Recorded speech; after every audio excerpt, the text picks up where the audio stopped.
I'm rolling dice. Hold on, stop. Don't accept that. Oh. Because you should never accept a tier 2 result when it could be a tier 1. So what it's going to do, the shift, is going to use its triggered action. Tongue slap! It slaps you with its tongue! Isn't that totally cool? Whoa! Whoa! God, This dude. thing's got a tongue! Oh, man!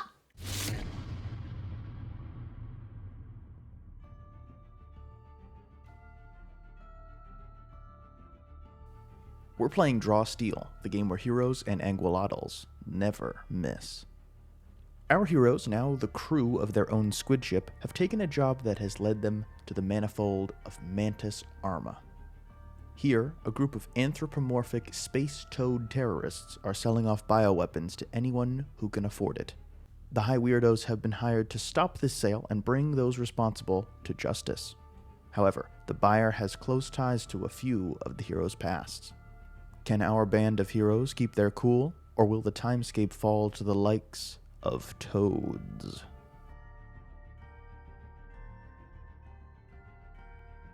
So we return to the bar, and Jaro has just said to Adam, "What are you doing here with your friends? Or what are you and your friends doing here?" We're interested in a couple of items that we're looking to purloin in this very interesting group of individuals. Do you happen to, and this is a player lapse, we're looking for, do we know the items that we're looking for? He's trying to buy a sample of the Beast 3000. And that is a, like a psychic, a psychic, infectious disease kind of thing. Gotcha. We know it by the previous version's name called the Beast. Its version number we're unsure of, but it's said that someone here seems to have it. Do you happen to know of an individual who that might be? Oh, surely I wouldn't. You must be looking in the wrong area. Maybe some of the back alleys, or something like that. And it takes all 5 of you to do that. Well, we're part of a roaming contract group. We kind of have each our specialties. It would be inefficient for all of us to be in separate places. And then, he sort of kicks back and he finally gets his drink, and he takes a sip of it. And he kind of looks you up and down and then says, "But you're not all from hell, are you? Not Marcus, surely." This motherfucker! I'm gonna fucking Wait, I might still have my psychic connection, so in my head I'm trying to just drown out her subconscious screaming. I'll kind of look over my shoulder and be like, I'm unsure. She joined our group as part of a paid muscle, as you could tell, but... Marcus is a boy. He's got balls and everything. Like, he is a man. Sorry. I know his picture looks a little gay and effeminate, but because he's just beautiful, all right? That was part of the description to the artist. That was literally part of the description. Yeah, it was just make him as gay as possible. Yeah. All right? But he's a man. She succeeded. Yeah, she did. He is, not to my knowledge, he was hired muscle. Origins I didn't probe too far, but I'm sure you could charm him to maybe describe or maybe entertain his tale. I already know everything about him. It's you, Adam, that I don't precisely know. Well, you know everything about me, motherfucker? Oh, really? Oh, really? I'm about to show you some hands. I don't think you're there, Marcus. I know! I have to go on mute. I'm getting too angry. What would you like to know about me? How did you fall in with the rest of this lot? Oh well, I've heard of this beast thing, and it seems to be of interest to a certain client of my own.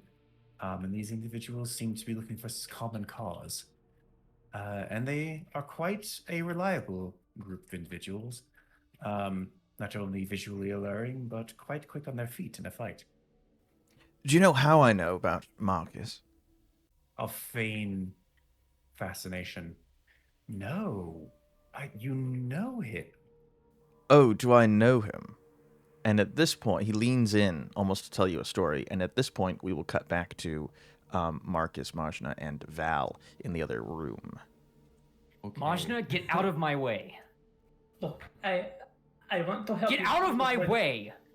I want to help you with what you're trying to do, but we need to be tactical about this. We don't know what this Jaro guy is capable of. And He's not gonna be seems to know capable of more much than when we I do. kill him. And he seems to know more than we do.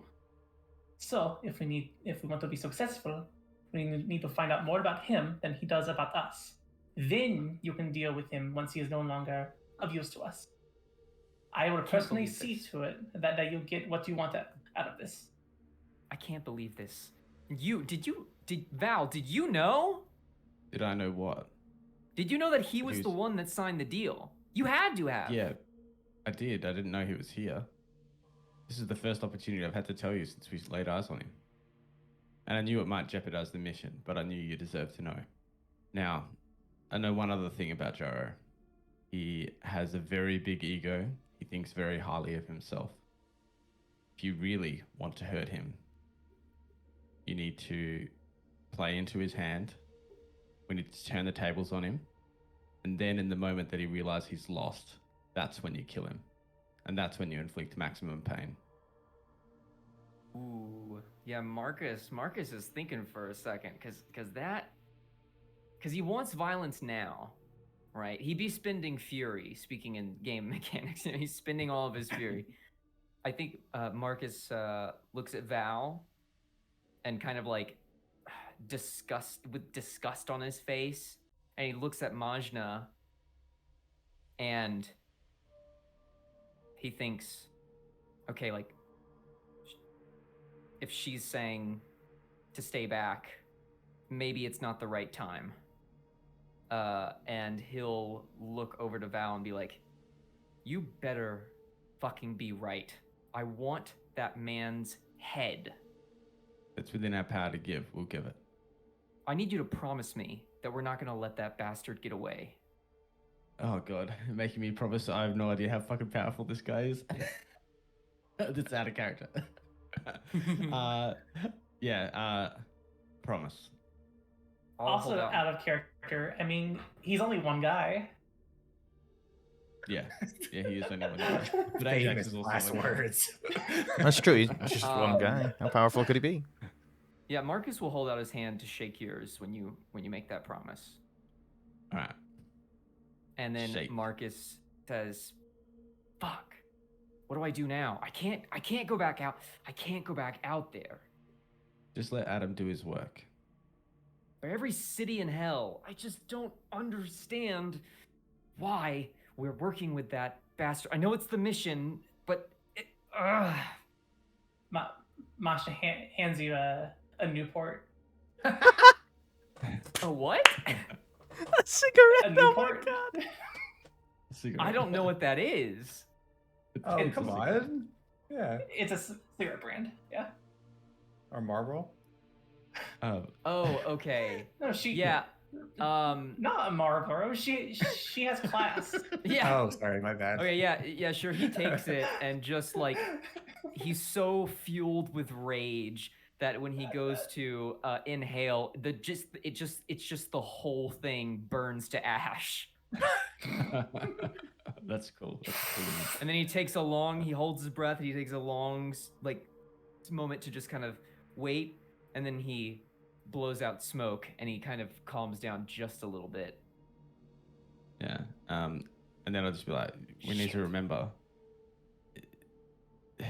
Jaro's only part of the job. He's the person the drop is getting made to. We're really after the people that he's buying it from. That's the mission. I don't care. I don't care anymore what this mission is. I genuinely, I don't. Okay, everyone's been doing stuff on the ship, and everyone's perfectly fine with us being in the middle of fucking nowhere. And I've only been on Ord. Okay, this is all new to me. This is. I don't care about this mission. I don't care that we're here. I just want to kill this motherfucker and go home. You want to go back to Warden? I don't know. He looks at Mazchna. I don't know. I want to go home. My home. Is there any food in this place? I'm angry and I need to eat when I'm angry. Yeah, there's food out in the bar. I pull up Uber Eats, start typing in. Yeah, and we cut back to out in the bar. Well, Char, do you happen to know where this? If you don't know where this thing is, do you know where I could find an individual who would? Oh, I don't even know what you're talking about. I'm guessing it's some sort of illicit drug.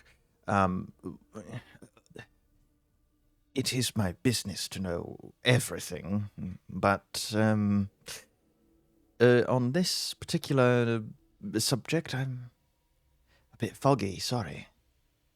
I'm inclined to believe that you do. Can I use my interrogate skill? Sure. I'm inclined to believe that you do, and I'm inclined to believe in some ways that you're hiding something from us.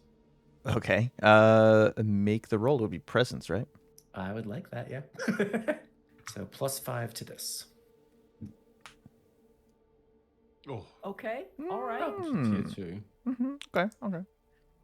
Do know where this thing is. You seem to be hiding it from us for some reason that I can't quite ascertain. I'm always hiding something from everyone. That's just sort of part of my business. But yes, I might know a bit more. But I'll need to know this organization that you say you work for, this establishment. Who might they be? Oh, help. What does the T.O.A.D.S acronym stand for?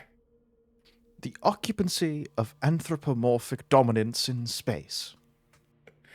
Okay, I'll say that the occupancy of anthropomorphic dominance in space. We're relatively quietly known, but I'm sure Obed, as well as connected as you, is well aware of our actions.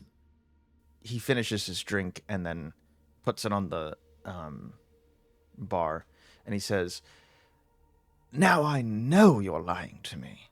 Interesting. How so? Do you know what anthropomorphic dominance means?" Well, in the strictest sense, the objects or things representing something dominating an individual. Sorry. That was the most So vague basically, answer. what I know is I know. You know nothing. nothing. You know Right? nothing. He rolls back and laughs, and and he says, "I know you don't work for them. Who do you work for, Adam Meric?" I'll kind of like wryly look down and just, that's who I work for. He says, "Adam, it's been a pleasure, but I must be going." Brain connected Djevel. He's leaving. Yeah. what- And I what? am keeping an eye on this whole thing through the wall. So if he leaves, I want to kind of just start kind of tailing him. I'll run the mental gambit and tell everyone he's leaving. What's Djevel doing? He seems passed out. Yeah, he. I'm currently on the floor. I I tested the spinability of the of the bar stool, and and ended Spinability. and ended up on the floor. So right now trying to word you're- pretend that was planned. The word you're looking for is spinacity. Spinacity. I love it. So there's in one room, there's high stakes drama. At the bar we have a sparring match between two devils, and then in the other part of the bar we just have Mr. Bean sort of spinning around on a bar stool and falling over. Classic. It's the ultimate ruse. They'll never. When I start attacking, they'll never see it coming. Oh god. Is there anything else you wanted to say, Adam, before Jaro, as he's sort of getting to leave or making to leave? Oh my god. No. I feel like I've done enough damage. Yeah, he flips a coin to the bartender, and as he leans forward and he starts to leave. I wish I could say it was pleasure. Tell Marcus that it was good seeing him again. It has been far too long, and we really should talk. Oh boy, do I know anything? I wasn't in the room. Never mind. I'm gonna kill this dude. I'm gonna fucking kill him. I'll ping everybody else and be like, he's leaving. Are you leaving already? I crawl over. Tail him. Tell him. Yeah. Tail him. Yeah. I will tell him. And I'll just be like keeping him out of sight and then portaling where I can. I also do have really good sneak. Like growing up on the streets of Black Bottom, or moving into the streets of Black Bottom, I've learned to like get out of tricky situations and sneak around and like pick locks and stuff. So I could also try tracking him. Yeah. And I'm using the spy ring, so I'm taking on the illusory appearance of individuals, so it's like, so he can't see that it's me. Yeah. Yeah, he when Djevel sort of says that, he says, "Oh, my poor brother," and he gives you this flaming business card, and he says, "If you ever need to quit this nasty habit, please do be in touch." And he winks, and when he winks, there's this like flaming lipstick stain that comes from his eye, and then he leaves. Okay. Swoon. Yeah, I think Val is the most qualified to tail him because he can see through walls. Oh, Yeah. that is totally true. Yeah. So I'll be kind of I like forgot keeping about out that. of sight, and then teleporting, like using my teleport as well as the spy ring to kind of like take on other people's faces. And then I just go to as we go past. I go past Adam. I just like give him the old the old thumb and little finger to my side of my face to like call me. I'll use your head. Hot. Yeah. And I'll be like, you just stay in here and I'll tell you what's going on. And I'll report back on his movements. Sure, I need a stealth check. And does your disguise give you an edge? I automatically succeed on tests made with the disguise skill based solely on visual identification. So I don't know what you want to do with that. So you're disguised. Yeah. Yeah. And I'll need a sneak to sort of blend in with the rest of the crowd, and you're trying to not make it obvious that you are, tailing him. Mm-hmm. So would it give me would the disguise stuff give me a edge then, or? I'm inclined to say yes. So yes. Okay. 13. And if that's not enough, I'll use a hero token.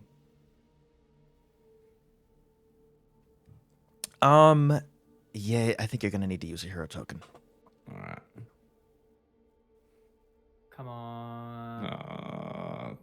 The exact It's the fucking same thing same again. thing. Well, it's not the same. You got a 9 and a Uh. 1 as opposed to 3 and a 5. Yeah. Yeah, okay. All right. Sweet. Okay. Yeah. All right, then I will just leave it, and the dice have rolled where they may. Yeah. So you tail him successfully, and you are able to through the other restaurants and everything. It's not very difficult to tail him, and he goes up to the front desk and he gets like a key, and then he goes up to one of the rooms in the hotel, Okay. the Royal Triangle. Yeah, he goes up to one of the into one of the rooms. It's high up, so he has to use an elevator. And he gets up to like the I think like the 13th floor or something like that. And he goes in one of his rooms, and as he opens the door, he says, he turns to you and he says, "I knew our business was not concluded, Val." I drop the appearance. Guy. Should have known it was too easy. How are you, Jaro? Oh, I'm wonderful, wonderful. You should probably bring your friends here if we want to do this properly. When you say do this, are we finishing what we started? Oh, no. You want to know about the deal. Well, yes, but you never give anything away for free. What's the catch? Of course, I'd never give anything away for free. Nothing that I'm good at least, and I'm good at many things. So, just bring your friends, and then we can talk. I'll just have been relaying this entire thing to Adam as we're going. So, yeah, Heard. they're on their way. What are y'all gonna do with Marcus? Are y'all bringing him as well? Because he's a bomb right now. Like, he is a bomb that is ticking.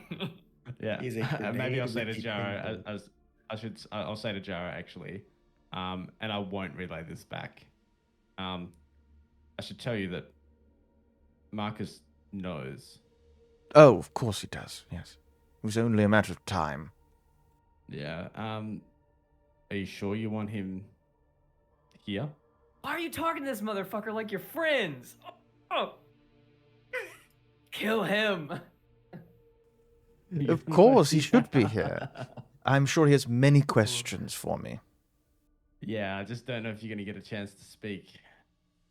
Oh, he's going to try and chop my head off. Well, relay to him that he needs me a lot more than I need him. I don't think I could convince him that he needs anything from you. You'll have to do that on your own. Okay. Gladly. And do you do we cut to later when you're all there, or do you want to do something else in between? Yeah, well, I will just say to Adam, and I'll be like, you kind of missed out on a bit, and I'm just going to like dump the cutscene of what happened in that room. Got it. Jaro knows that Marcus knows who he is. Oh. Why are you telling him this? There is a reason. If Marcus tries to kill Jaro, I'm not holding him back. I'm helping him. I second that. Yeah. But we still need something from him. Yep. Yeah. So, yeah. Let's see how this plays out. You can hear a sigh in your mind. It's that. And now we'll cut to later. So later, we you all come in one by one, and I imagine that Marcus is probably the last. And it's this large room. I just have you in this little chamber as a place for all of you to exist. But the room where you're This in looks like one of those is- rooms that you do karaoke in. You know, I feel like It we're about to start does. singing. In fact, he is doing karaoke as you walk in, and then he stops and he's like, "Oh, well, come in, come. Thank God you guys are here. He would not stop singing. I'm very good at singing." You're very not good at singing, but people are too afraid of you to tell you the truth. Oh my goodness. So what's Marcus like when he comes in and sees him? Yeah, that was my next question. Marcus is probably using Mazchna just to like really ground himself, to like stay focused on like what Val said about, you know, at the right time, like I promise I'll help you, like I will help you kill this guy. And so Marcus is probably biting his lip and just staring daggers at Jaro. And he has like his hooked like swords are like, he's like, I don't know, maybe they're very nearby. He's ready to grab them if needed. And as they walk in, I'm kind of like reclined in the corner of the booth with my like arms up on the edge. And when you come in, Jaro says, "Ah, Marcus, it's been too long. How are you?" He's smiling, he's beaming. I'll just say out of the corner of my mouth, he's baiting you. I just turn my head aside, just kind of look back at Mazchna. It's like I just don't need to see him in my vision, or I'll just go berserk. Oh, the cold shoulder. I see how it is. Well, anyway, I'm sure we can all come to an agreement here. I want precisely what you want out of all this. Explain. Oh, okay. Wait, would you wait. Is yeah. Jaro the guy who has the thing that he's going to give to someone? Like he has the MacGuffin? No, the other way. He's going to buy the MacGuffin. Oh, he's going to buy it. Oh, okay, Yeah. okay.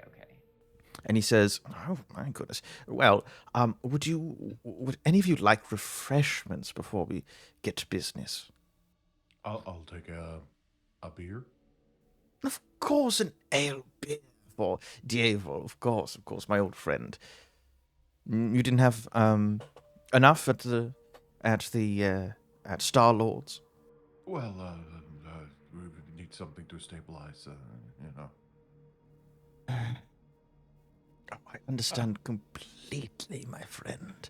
You remember, my offer still stands. Always. He hands you the beer. And it is delicious. It's like the best beer you've ever had. It's beautiful. It's just the right amount of foaminess. This is some quality stuff. Of course. What do you think of me? Well, you don't really want to know that, but Well, I'm sure it's the same for all of you. None of you really like me. Let's just put it straight, really. Which is unfortunate because we must work together in order for your mission to succeed and for my pardon to go through. And he looks at his nails. pardon? Oh, yes, my pardon. I'm going to be pardoned by Unisol. They must forgive all of my crimes and toss them aside, essentially. In return for which, of course, I can provide you with the MacGuffin, as it were, the sample. And he stares. He's looking right at you, Marcus, smiling. I'm gonna look over at Val as an aside and just say, like, we're not doing that deal. We're not taking that deal. How I wish I had telepathy. I'm just going to ignore Marcus for the moment and just say to Jaro, I'm just going to call him on his bluff. And he just said, if you're here to get pardoned, why would Unisol not have told us? Well, no, that's what he's asking for from us. No, he's I not. think, right? He's saying, Oh, no, he's not? No, it sounds like he's been offered the same deal we have. Oh, no. They're going to pardon me, and you're going to facilitate it. Okay, yeah, he is asking for okay. us to fucking do it. Essentially, he's not really Okay. asking it. He's just assuming that this will happen. He's so cocky. Ugh. What makes you think that we would do that for you? Because without me in the picture, as it were, there is no deal. And if there's no deal, then you get no reward. He says that and he has a look like it. Isn't it obvious? At all a negotiation? Is this a negotiation? Is this a negotiation? Is this a negotiation? Is Is this this a a negotiation? A negotiation? Is this a negotiation? This is No, a that's negotiation? Negotiation is this? Can you get negotiated? Can you negotiate? When do you negotiate draw Negotiation steel? is this is. Draw steel how to negotiate. Okay, we're kind of hitting the we've hit diminished returns here. I don't I disagree. I don't have a negotiation really planned out here, but Okay. No, I was just yeah. Okay. Okay, cool. I just didn't know if it was something that we were doing behind the scenes, because if so, like I have like mechanics and stuff, but I mean, yeah. if let me think. Can u get negotate? Can you get negotate? What makes you think what you've done can be pardoned? Anything can be pardoned, isn't it obvious? Unisol pardons the worst of the very, very worst. Like it's nothing, as long as it helps their interests. I help their interests in this regard. So just given like my whole backstory on it, so I know that devils are meant to speak the truth, they just surround the truth, and I kind of like live that core belief. But I'm pretty sure part of the reason that what I found out was that like devils were straight up lying to people to get deals. So and Jaro, like I know him to be a liar, right? Oh yeah. So I'll just say to Adam, and I'll just say that he's not like us. He lies. Brilliant. And then I'll hand the raids over to someone else because I don't think I would be negotiating with him on this. There must be someone who isn't boring, who I can speak to. Obviously, Marcus and Val have shut themselves away. My goodness. After everything we've been through together, you two. All right. Mazchna?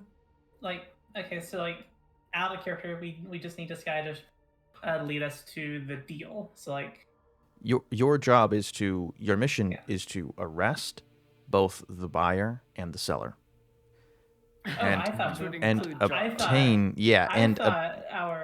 we were just supposed to get the sample. No, you're supposed to arrest both of them and then take them back to Unisol. So, and then also take the sample back. Okay. We can present your case to Unisol. I, the player, want to go like, well, we aren't Unisol, so we can't guarantee that Unisol will pardon him. So we could just lie and just have him come with us under the guise that they're going to pardon him and then pull the rug underneath his feet. But given that Mazchna is from Hell and partook in the bureaucratic and martial aspects of the hellish society, she probably wouldn't do an overt lie like that. I feel like he could spot it from a mile away too. Like he would just know that we were gonna jump on him. I mean, and this isn't like ridiculous. You would know this. If he's a devil from the hells, he is gonna want it in writing. Yeah. You know what I mean? You have to draft like a contract. He's not stupid. He's not stupid. He was if whatever relationship you all have with the hells and that bureaucratic life, he was many levels above you. So he's not a novice. He's more experienced than all of you. Mm-hmm. I have no idea what the fuck we're supposed to do here because I don't know. It's Yeah. it's so hard. Like we need to. Like you know what? I He's- think he- there's an option to just fail this mission. I think. Yeah. Like I think there's an option to just straight up fail this mission and to jump on him. So yeah, because like right now, like how I know like Unisol was like, we want you to do this thing, and it's like, okay, but like what if we just don't? We'll be in trouble Yeah, with well- Unisol, but then we can deal with that later. Yeah. But what did Unisol say there would be any repercussions for failing the mission? I don't think they did, Cam, did they? There's no repercussions. It was just No, all it was a perks big for us. reward. Yeah. Yeah. Yeah. I thought it was implicit. You know what? This whole thing feels really fishy. I don't even know if I trust the Unisol person who gave us this mission anymore. Like the fact that Jaro's involved, like he's totally in Marcus's mind. But I'm like, what if Jaro is somehow like orchestrating something bigger here? And if we play into this, we actually are helping him. That's almost certainly happening. Oh Yeah. Oh shush. Yeah, yeah, Oh yeah. shush. That's a very good assumption. Actually, you get a hero point or a hero token, or whatever the hell it's called. Yay! I don't know Yeah, what yeah, that yeah. means. Oh, here it is. Whee! It was a really good line of reasoning, it being that you're all devils and you're dealing with a devil. That's a really good way of thinking about it. Yeah, so I guess I'll ask the question. I'll be like, what's your end game here? Like, you just being on the run from Unisol is just an inconvenience for you. It's not hindered you so far. So, what are you getting out of this? I'm doing a lot more work here among the other manifolds, and I need to do that, and I need to be able to do my business unfettered from Unisol. I've already said what my endgame is. The pardon, of course. No, the pardon's a means to an end. Your end game is the work. What's the work? Oh, the work is... My goodness, I wouldn't want to bore all of you. It's you know, souls. Like what I did with Marcus's parents.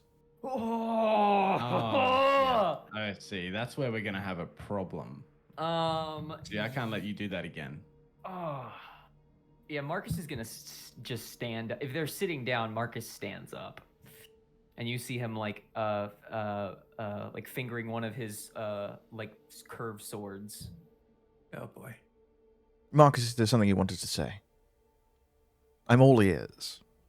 And he brushes his hair behind his pointy ears. Oh, you killed her. You killed her. And you brought me into Ord that day. Why? Why? Your parents wanted a child. They wanted a human child, not whatever the fuck I am. Marcus, you're perfect the way that you are. I wouldn't have you any other way. Trust me. And neither would your mother. Don't you dare. Don't you dare tell me. You... She misses you dearly, Marcus. Oh god. I'm sorry, guys. I'm sorry. All right, Marcus, we're burying a fucking devil. I'm so sorry. Marcus is going to I really don't think he can hold it together. Like Jaro's absolutely 100% getting into Marcus's brain. Can I just quickly look through all the walls and just make sure there's no goons? There's Do you no. have an edge on that, by the way? Oh, I can just see through the walls. Oh, nice. Make yeah, it's make the an thing. alertness test to see, because there's no lighting in those other rooms. Yeah. I'm kind of hoping Tactician? there are goons. You can't see any. Okay. You're not 100% sure, but Uh, yeah, you don't see any. I'll just say to Val, I said, if you think now's the moment, I'm in. I just take out my swords and I jump across the table and I'm going to try to attack him. I mean, I'm drawing steel. Let's You're go! drawn steel? Okay, this is Ooh, yes. gonna be slightly anticlimactic because you I'm you ready! you stab into How him about you? and he Oh, looks shit. down like Oh. unsurprised at the wound and he says, "You don't want to kill me, Marcus. How would you ever be reunited with your mother?" Oh, He has a sword. He has a sword, but he has my axe embedded in his nervous system. He has a sword. You know, a curved sword. You know, the guy from Avatar that Jet or whatever. Just both swords are through his intestines. How the fuck is he gonna do it right? he seems completely unfazed. Marcus, you're starting to bore me now. Look, from the other side no more of the taunting. room. He teleported away, motherfucker. You he can't just did. come back and monologue at me. He He teleported to the other part of the room. Yeah, he did. He teleports to the other side of the room. He's now holding a martini, and he says, now kind of fingering the wounds and licking the blood, adding a couple drops into the martini. Ew. Yeah, he's a sick little freak. He's a freaky little freak, and he says, "Look, will this sweeten the deal? I will get a pardon. And I'll return your mother to you." And he looks bored, like, ugh. It's a minor inconvenience. You snake, shut up! Shut up! And he's gonna go to attack him again. He's Do I, lost it. Yeah. Yeah. And do I think that there's any reason to believe that his mum is alive? So I was there when it all went down. Well, no, I think he means like my mom's in hell. That's a good assumption, yeah, sure. So she is alive? No, she's just in hell. Like, Yes. To Okay. both of those. All right. In that case, I will. I'll just put my hand on Marcus for a second, and I'll be like, I don't think he's lying right now. I do like those swords, Marcus. They're quite, pointy. oh man, yeah, I have no idea. Like, let me think here. So I know. So when I swing at him again, like it's the same thing. He just teleports away. Yeah, but he's expecting it this time, so he teleports before you make impact, and you then hit both of your swords into like the bar. Yeah. Yeah, I'm being like really clumsy too with it now. Like I'm not like thinking. I'm just swinging. When Jaro teleported the first time, when he reappeared in the same room as us, right? Yeah. Yeah, when he teleported the first time and reappeared, Mazchna now has her blaster trained on him. Okay. Yeah, Yeah. that seems reasonable. He puts his hands up, one still holding the martini, and he says, "I pose no threat to any of you. I'm not going to fight you. You can strike me down and send me back to hell if you'd like, but that doesn't really help you."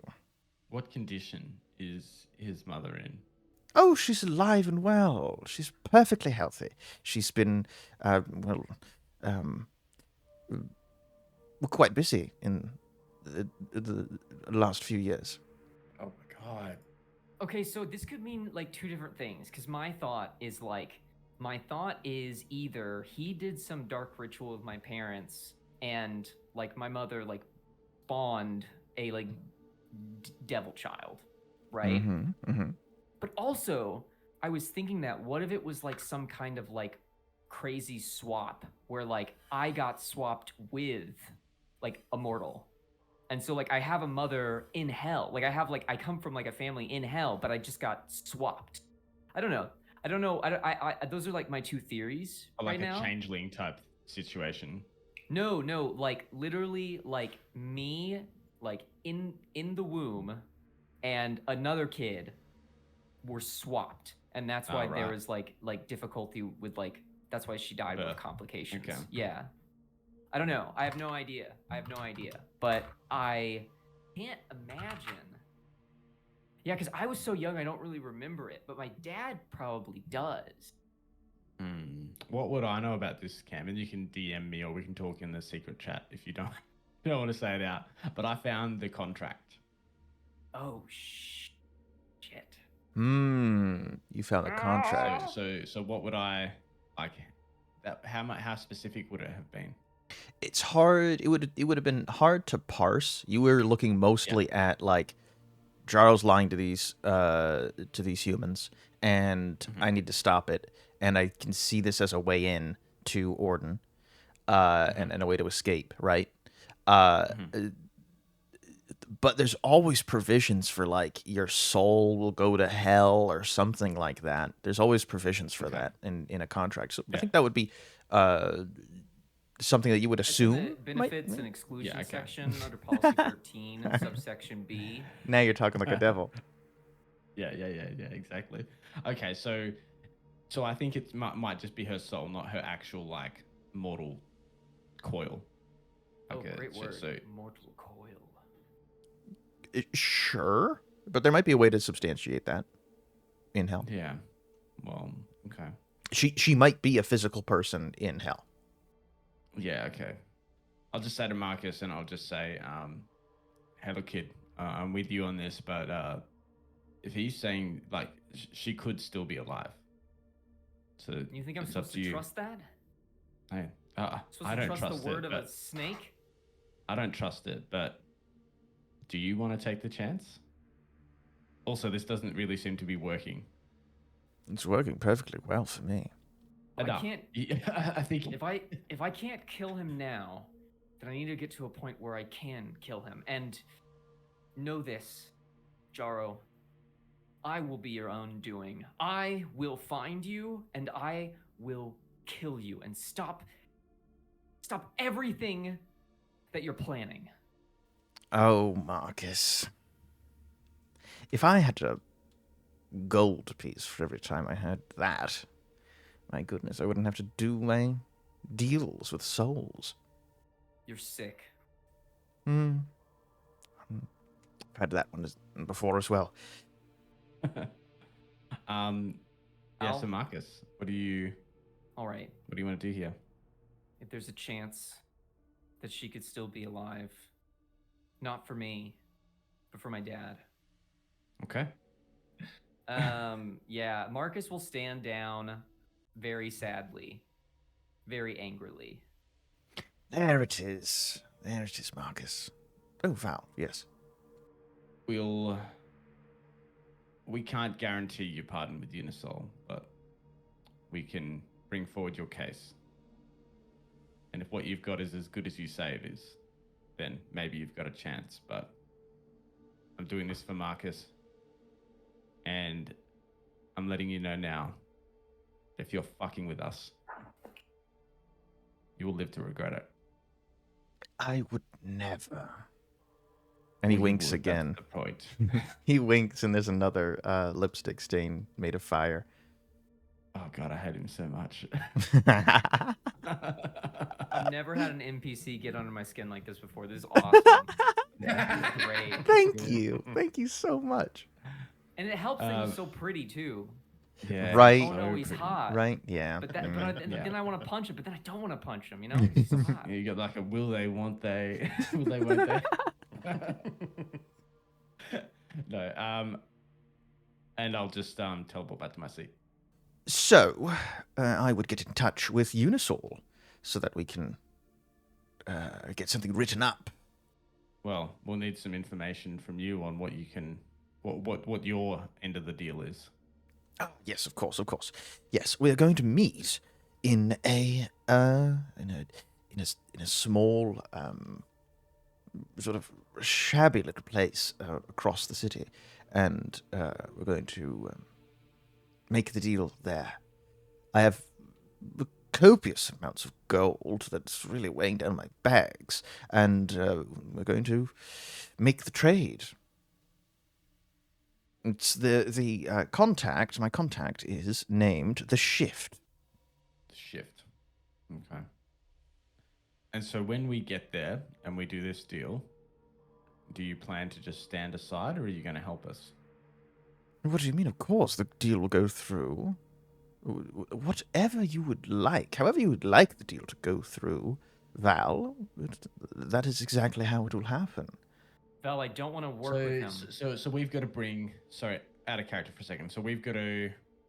Like the original thing was we were meant to get the sample, we're meant to get Jaro, we're meant to get whoever's selling it, right? Yeah. Yeah. Okay. Cool.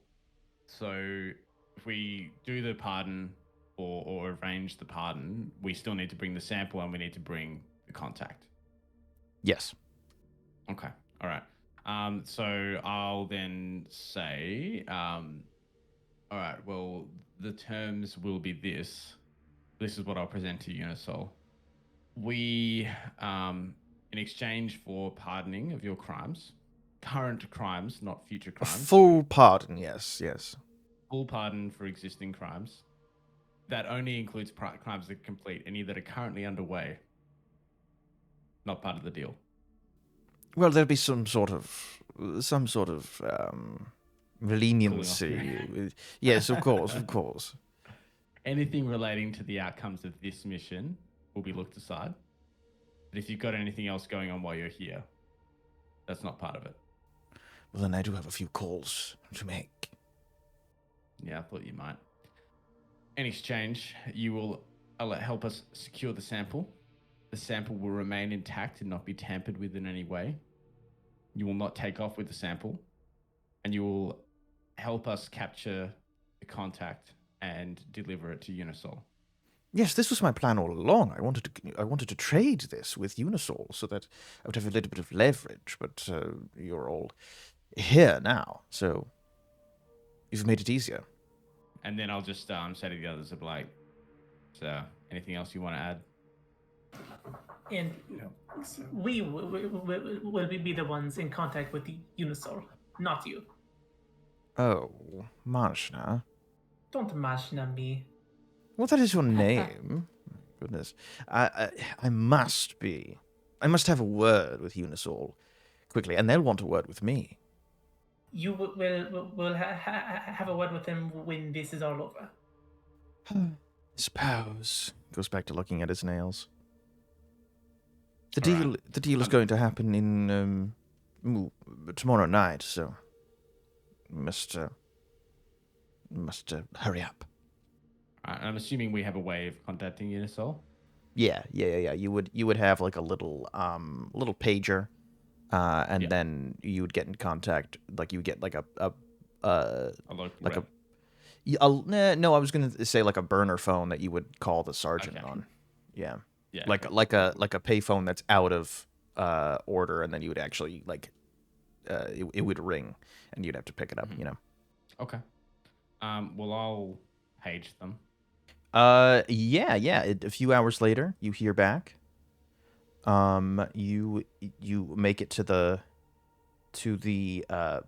payphone, and Virabanu is on the other line, and he says, "This is Virabanu. There's been a complication. A complication? Yeah, Jaro, he knows everything. He already knew everything. You may have a leak. Anyway, he wants a deal in exchange for helping us secure the sample in exchange for a full sample and delivering the contact, the seller, he wants a full pardon for all current crimes. Jaro the Whisperer. Jaro the Whisperer. All right, I gotta make a few calls. Click. I guess I'll just wait by the payphone.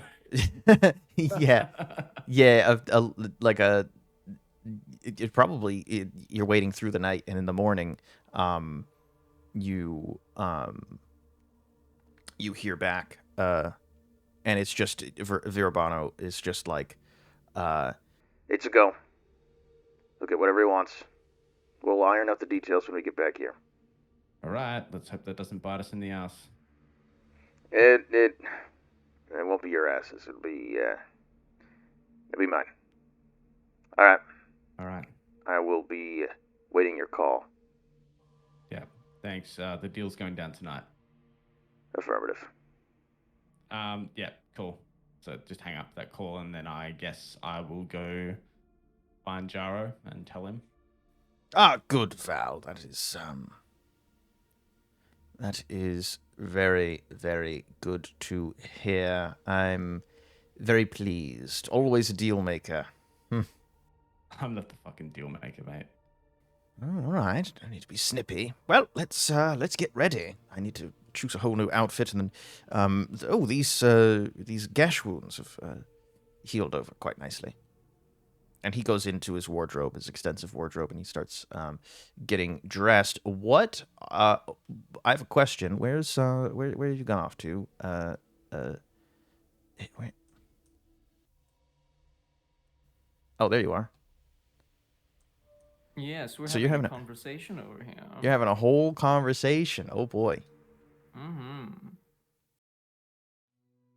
Oh, Mazchna. You don't have to be here if you don't want. I just can't stand that asshole's voice anymore. Neither can I, but I have nothing more to say to him. I don't trust Val. And neither do I. He lied to me about who he was. And now he's gone and gotten us in this position. If anyone's calling the shot, it should be you. I agree. What I said about wanting to get away, I don't want to get away from you. But I don't know if I can do this any longer. I already know I don't fit in. It doesn't matter how much Anjali I learn, I can't think like a devil. I lost my cool, and now we're paying the price. Marcus, there's no right or wrong way to be a devil. Whatever you're thinking is the thoughts of a devil. It's not about how to be a devil, it's about how you talk to other devils. You'll get the hang of how Hellions act soon enough. You may be a fish out of water, but that's why you bring the water to them. So, you're saying I'm a fish? Well, that is a first. Taxonomically, all of us are, but fish is more nebulous than most professors would have you believe. I think I'm gonna walk around for a bit. Alright, I'll be in our room. Oh, right. By the way, I booked us a room together. I mean, yeah, that makes sense, right? It was the more cost-effective option. Yeah, no, of course, that makes sense. Right, we have to reserve our funds, and of course money is tight, because we're on this job.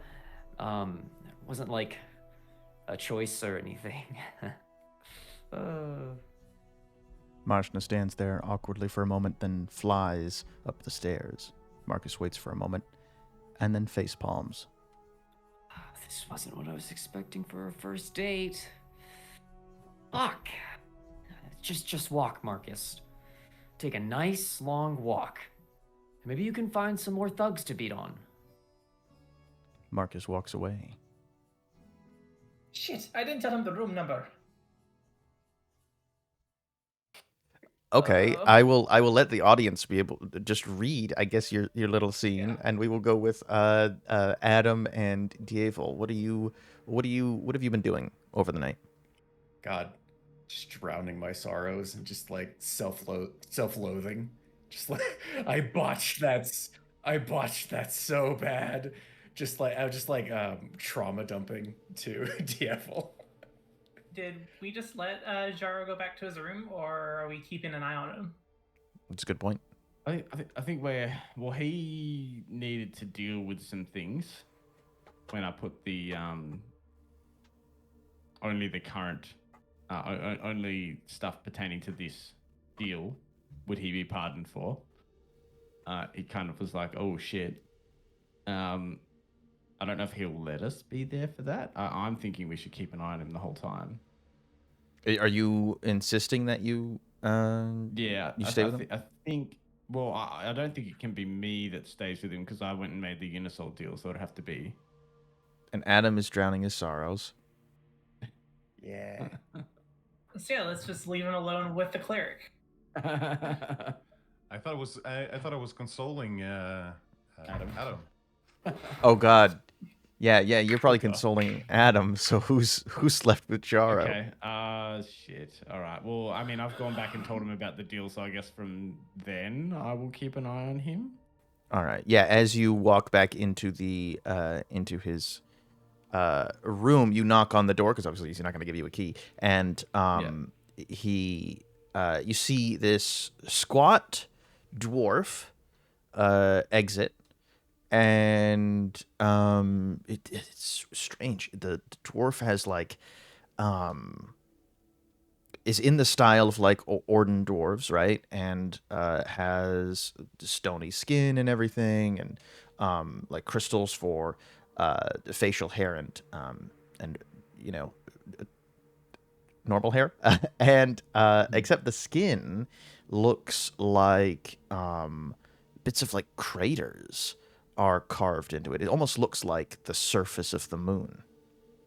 Dwarf. No, old Moonface. And they kind of just nod to you and trot on. And Jaro waves and says, "I'm so sorry about this. In any other instance, maybe give me a few weeks." And he says, and then he, you're obviously right there, but then he jolts back and pretends to be surprised to see you. "Oh, Val, hello, welcome. Yes, we were just talking about this deal. Come in, have a drink." I'll come in, but I won't have a drink. And I'll just sit there and I'll tell him I'm like the deal is done. You'll have what you want. Yeah, provided you deliver. Yes, of course I would. I always, you know me, Val. I always deliver. Yeah, that's the problem, Jaro. I know you. You do know me. I mean, speaking of which, why did you want to leave? You've had it good. What do you mean? In hell? What do you mean why I want to leave? You and the others, you are corrupting everything we stand for. We talk around the truth. It's a game. We mislead. We don't lie. We don't take... A smart person gets a good deal. If people aren't willing to read, if people aren't willing to take the time to understand, if they don't think about who they're dealing with, then sure, yeah, they get the raw end of the deal, but that's business. You're exploiting people. What, for getting rich? But you already have more wealth than you could spend in 100 lifetimes. Why? Listen, Val, there's a lot more than just wealth, gold, all of that. I want power. Power over all things. And the power to save my friends and allies, to punish my foes, my enemies. And you do too. And he points a finger at you. Yeah, but I'm not willing to compromise who I am to get it. And who are you, Val? Really? You lied to that poor boy his whole life. Who? Paul? No, sorry, I forgot his name. Shit. Marcus? Marcus, yeah. All the M's. Sorry. Oh my god! I even hate him more now. He said. Like, oh, I forgot his name. What's his? I forgot his what's name. again? I forgot his name. Yes. Oh, Marcus. Yes. You lied to him his entire life and watched him from the shadows. I never lied to him. He just didn't know that I was there. That's the point. You and the others, you're always stretching the truth, dancing around lies. I'm the only one who doesn't lie. I am completely honest. You play this game I don't like. Honest. I don't like the games that you play. Boring. The game is the point. That's who we are. What do you mean you never lie? That's literally all you do. Well, I might fib here and there, but If you always told the truth, then we wouldn't have a problem, despite what you've done. Because it would be in the rules of the game. But you broke the rules. I have not lied to any of you at all. No, Been not open here, and but honest. it's not just about here. What about to Marcus's dad? Oh, the poor old bastard. You never told him. Yeah, it was never clear that. The devil child. All's fair. They didn't specify, but to take away the mother. Look, it was unfortunate business, but business, ultimately, cannot get wrapped up in emotions when it comes to business. It was a deal. I was a businessman doing business deals. Yeah, that doesn't sit right with me. And that behavior is why I left and why I'll never go back. You could have that same power, Val. You're very good. You could even be better than me, with all of your teleporting and whatnot. You can see into the void. You'd be good at it. I found my family here. I don't need hell. I don't need you. I don't need them. Well, right now you do need me, so stop being nice, Val. And he sort of, with another martini, gives you almost like a cheers and takes a sip. Oh, I've been nice. You still have your head, don't you? I suppose. Not for long. Not for long. Yeah, cool. And then I'll just, I guess, recline in the corner or something like that, leaning against the wall and just wait. Okay. And yeah, you all regather. Is there anything else you want to do before the deal goes down, roleplay wise, for anyone else? No, Marcus is the gist is Marcus had a very awkward conversation with Mazchna, and now he unable to find any part of him that wants to sleep. He is going out into the city just kind of to walk around to see the sights and maybe get in a fight or something. It's a lot of pent up rage. Yeah, you go into Star-Lord's and you see a couple of like human men, and they're laughing and they're being they're being noisy and boisterous, that kind of thing. And you're like, okay, someone's got to take these two down a notch. And you get in a fight, and they smash their beer glass, their beer bottles, and they get a couple of good digs in. Do you hold back? No, I'm still cool enough to hold back. I'm not gonna kill anybody. Marcus, unlike some devils, Marcus isn't just a cold-blooded killer. But if these guys are like, especially if they're like being mean to the staff and just being assholes, like Marcus will just kind of try to kick these guys out and kick them pretty hard so that they're kind of hurting. All right, yeah, for sure. And they're like, oh, come on, man, this isn't worth the trouble. And they leave. And do you say anything to the bartender afterwards as like a final note to the scene? I just look at her for a moment and then I'll head out, I guess. She just nods, like raised eyebrows. Sorry. Yeah, I'll stop. I'll turn around. I'll go over there and be like, sorry. I mean, I know you could have handled those guys yourself. I just, yeah. You got a great bar. Yeah, I do. Did you work your anger out? Yeah, I think so. Ah, shit. Mazchna didn't tell me the room number. Fuck. She gives you the room number. And I don't know how Time Raiders wink, but she winks at you. I look around. Is it like pretty much winding down? Like I assume it's near the wee hours of the morning. Yeah. Yeah. There's a bachelorette party that's dying down, and in the corner, and then that's pretty much it.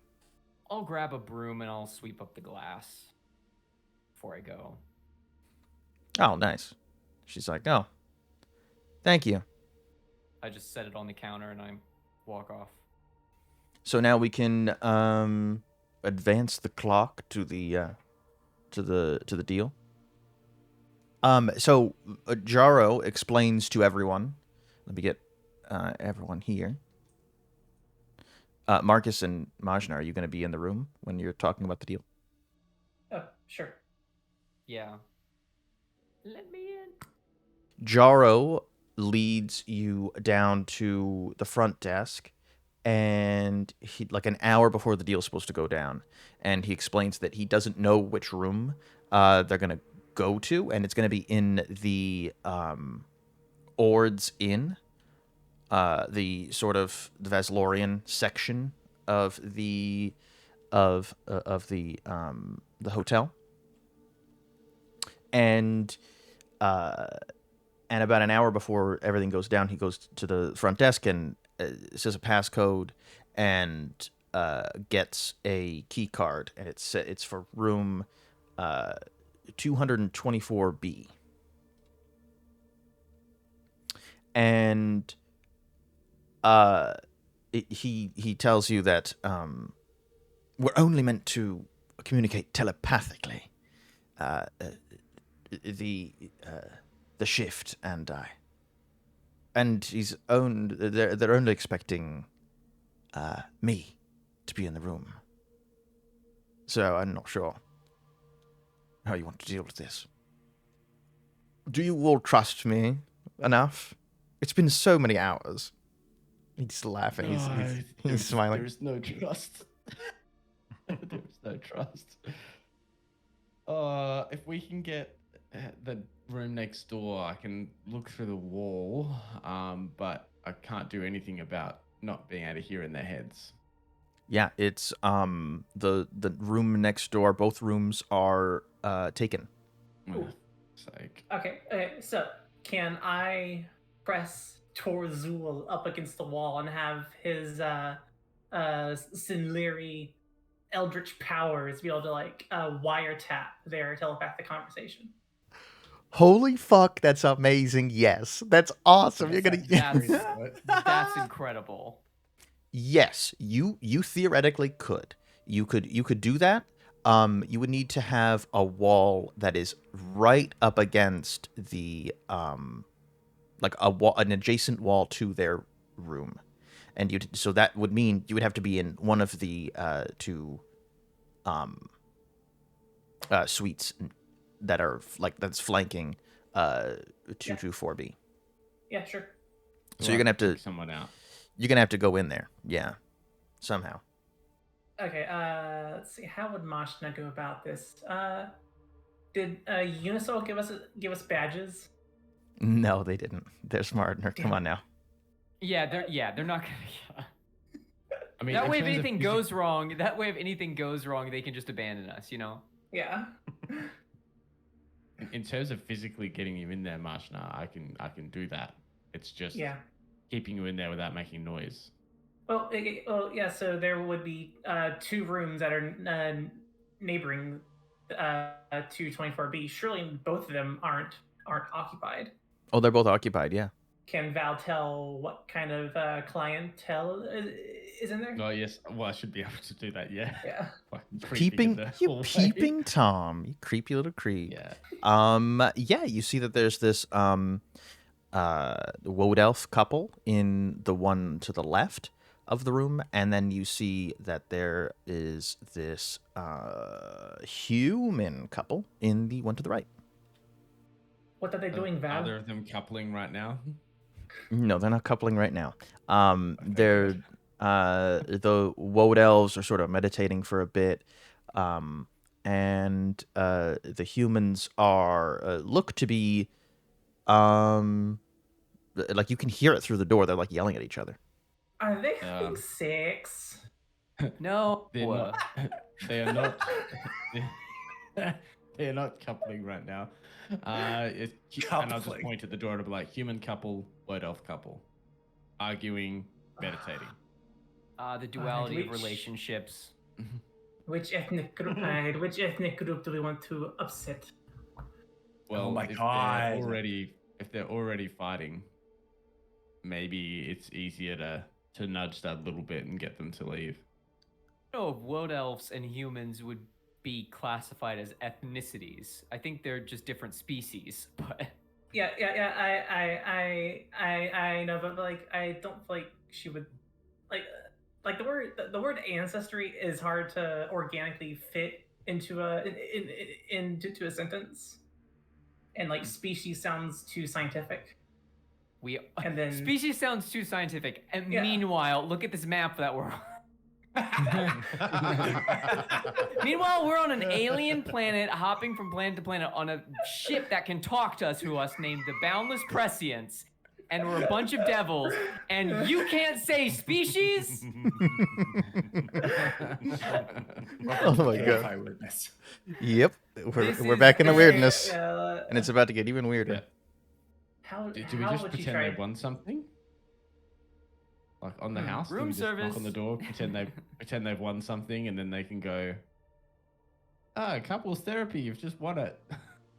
Yeah, sure. Down in Starwood. Can we find some room service uniforms to don? You have an hour.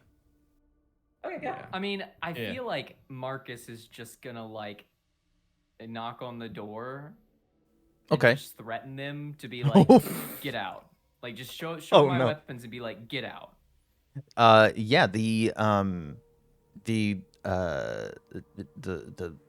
one guy comes to the door. This is the humans. This is Yeah. yeah. This one like much taller than you, Marcus, and he's in this tunic, and he like this white tunic, Nerd. short, cropped hair, beard, and he says, "What do you want?" Yeah, I want to just kick the door in and just step into the doorway. Make an intimidation test. Yes! Finally, rolling some dice. Let's fucking go. Oh. Okay. That's not bad. Yeah, token. he's. Hero token. Go. Ooh. Hero token? All right, fuck Yeah, it. go. I'm going to do a hero token. All right. So I get to roll again. Intimidation. Boom. Kick the door in. Okay. Okay. Worse. All right. I'll take the former. I'll take the former. Yeah, that 13's looking nice. Okay. I did not yeah, sleep at all, so Marcus is a little tired. Yeah. He staggers back and he's like, "What the fuck are you doing?" And then he sees you with your glowing eyes and your horns, and maybe there's a bit of wind and your hood is billowing a little bit, and he's like, "What do you want, Get out. babe? Babe, I think we gotta go." And she comes in barreling. She's like, "What do you mean we're to go?" And then she sees you as well, and they're like, "Oh, okay." And they shuffle out real quick. Cool. As they're Yeah. rounding the corner, Mazchna comes by. She found a room service maid outfit. It's like, I just like gesture to the open door in the room. Mazchna walks in, still wearing the maid outfit. Love the idea that it's a janitor's outfit, but for like a four-armed alien. So you just have two blue sleeves that you're wearing as like a scarf, you know? How this turned from a drama into a comedy is just like slapstick comedy is amazing. How this happened, I love this. I You love can this do so much. anything with draw steel. You can do anything. Except track ammunition. What are the rest of you doing in this caper? Probably just like taking note and trying to empathize with Marcus so that we could like hopefully get this done as smooth as possible, but also not trying to get in her way. Okay. And Djevel? I think I'm just keeping in the background, much like I do as a player at the moment. I think that I feel this this got so personal that I almost feel awkward about it. So I'm kind of afraid to butt in and like step, um, yeah, mess up something. So I mostly follow Adam's lead actually. Oh, okay, yeah. So it's Djevel and Adam, sort of out in the, like in the background, and you're like, oh my god, what the fuck? What is this? What is this turning into here? And, you you see, Jaro is getting ready, and he walks up to the doorway, and he looks at the fact that you like kicked the door in, and he's like, oh no. Marcus.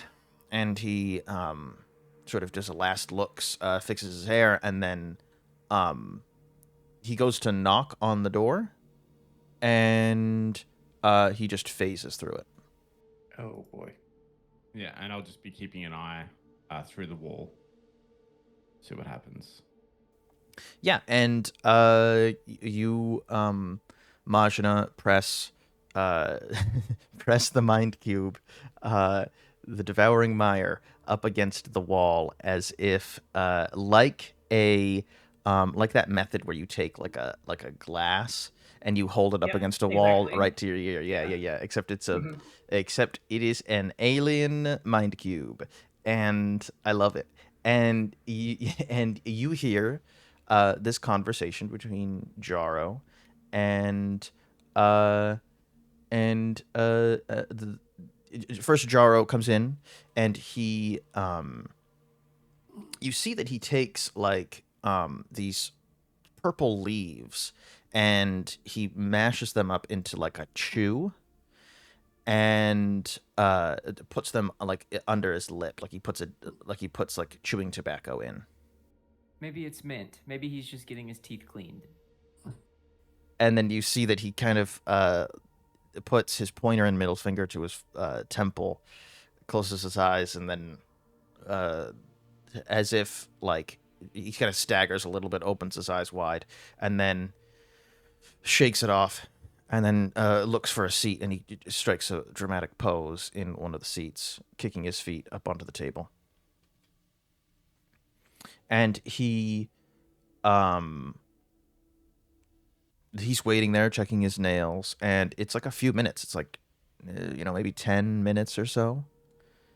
And he sort of like exhales after a bit, and he's like, oh, I guess he's being boring and not showing.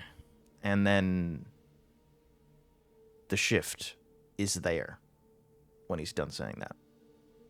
And the shift is this hooded figure wearing a very long trench coat that sort of connects with the hood. You can't really tell where their like clothing begins and ends, and you can't tell like what their face looks like at all.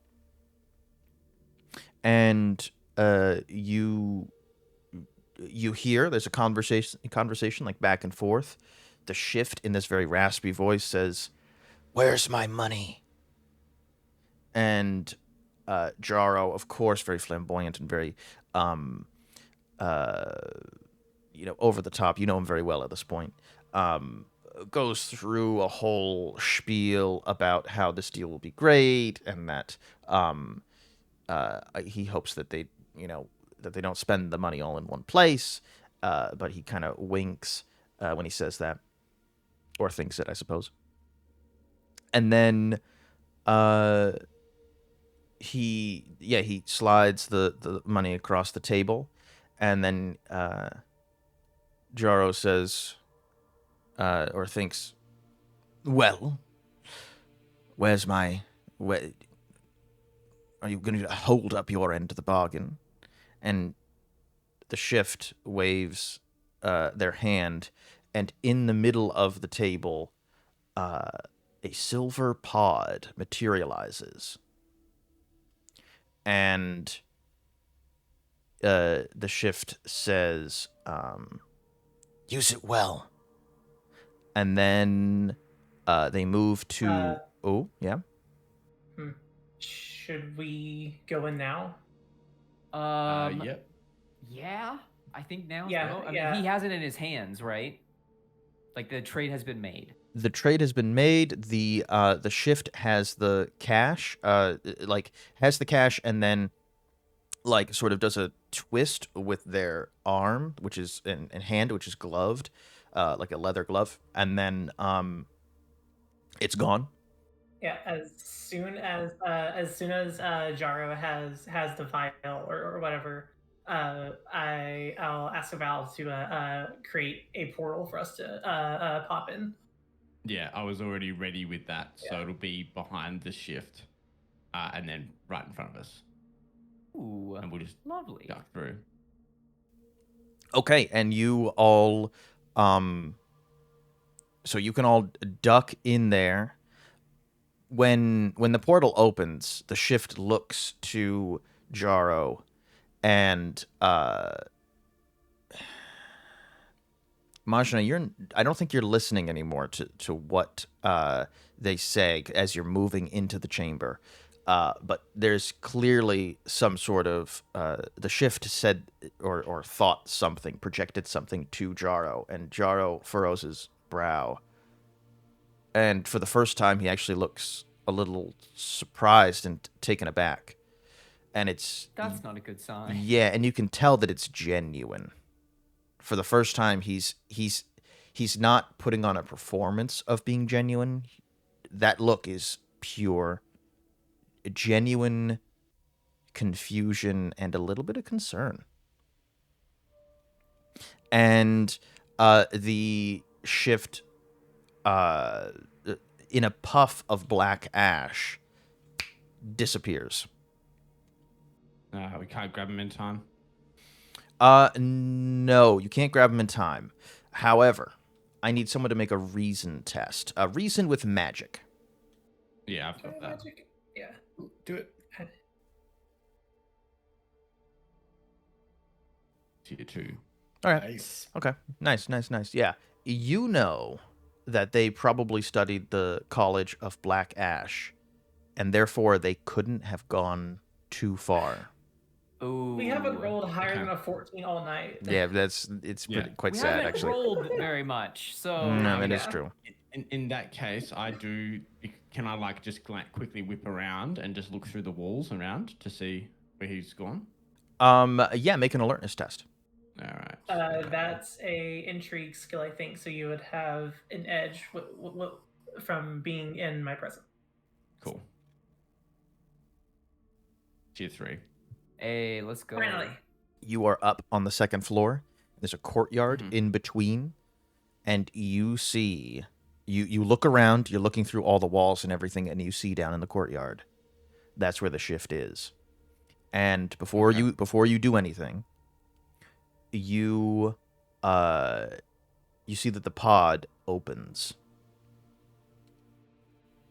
And you see there's a bit of smoke that disperses, and Jaro backs away, like again, another genuine like fear. He doesn't. He teleports. He teleports back in a little burst of fire, and now has out 2 flaming daggers. Yeah, you see in the pod. You're not sure what the thing was supposed to be, but you see that inside there's this strange, almost circular, like baby toad staring up at you inquisitively.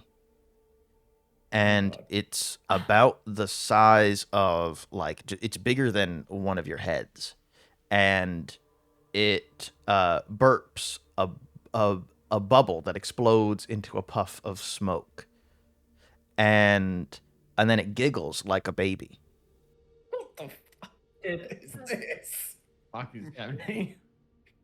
I can't decide between whether to shoot the Ed or the shift or this. No! Don't you dare! Baby Grogu Yeah, we killed looking the baby, ugly. right? Oh Yeah. no, it's baby Grogu. Oh no. Oh, Don't no. say Ugly. it. Don't say it. No, it's not. No, it's I think ugly. it's pronounced T.O.A.D., isn't it? T.O.A.D. T.O.A.D. What?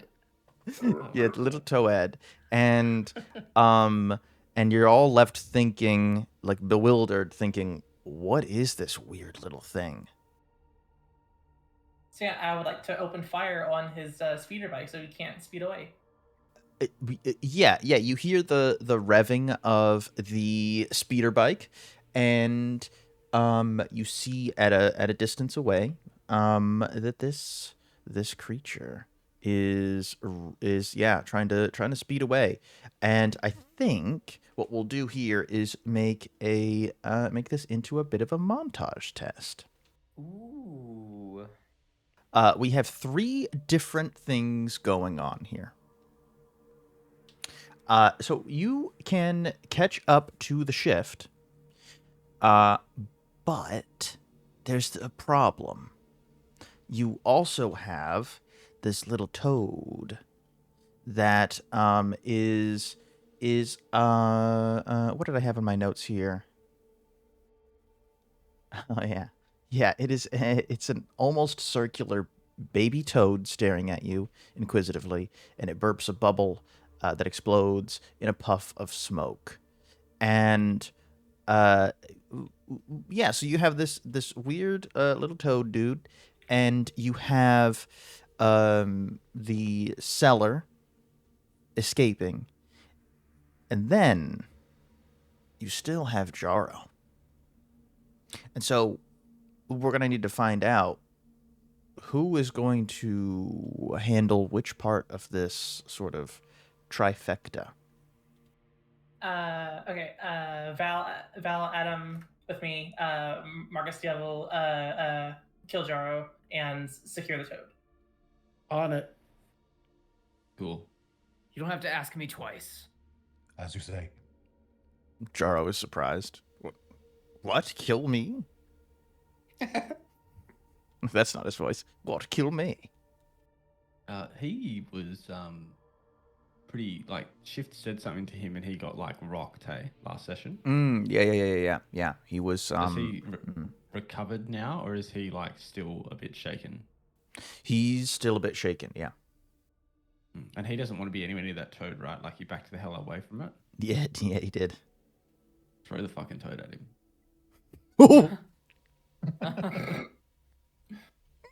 Go, Toad! I choose you! Yeah, there you go. No, it doesn't make any toad sounds. It sounds like a baby. If it talks, remember what I said. If it talks, I'm blasting it. We don't have time for blasting.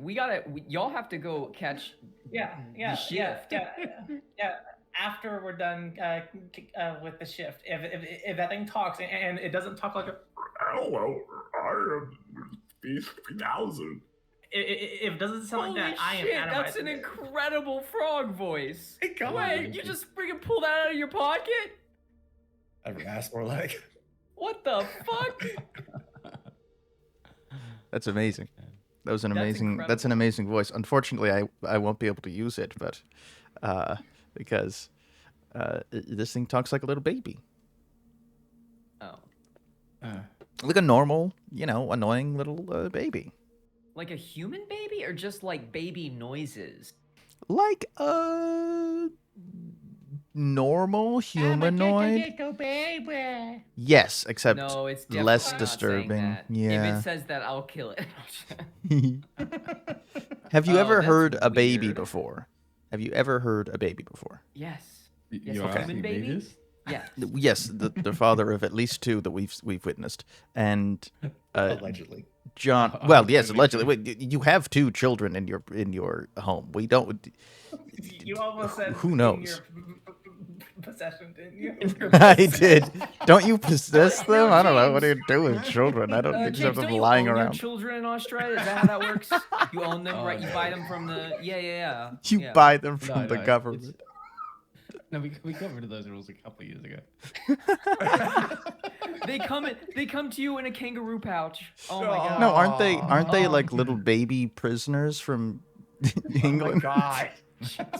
All right. Hey, children sorry, are not I'm sorry. property. Okay. No, Mum no, won't they're be asking us. prisoners. You know, they're like They're just My British, won't- like babies. There's Yeah, a lot they're of talking British. going on, and They're I'm like- about to do a lot of cutting. I'm ready. I'm sorry, Wait, I've yeah, derailed not this. to I've me. derailed Well, I this. mean, like slicing to him. Oh my god, I'm gonna have to bleep that.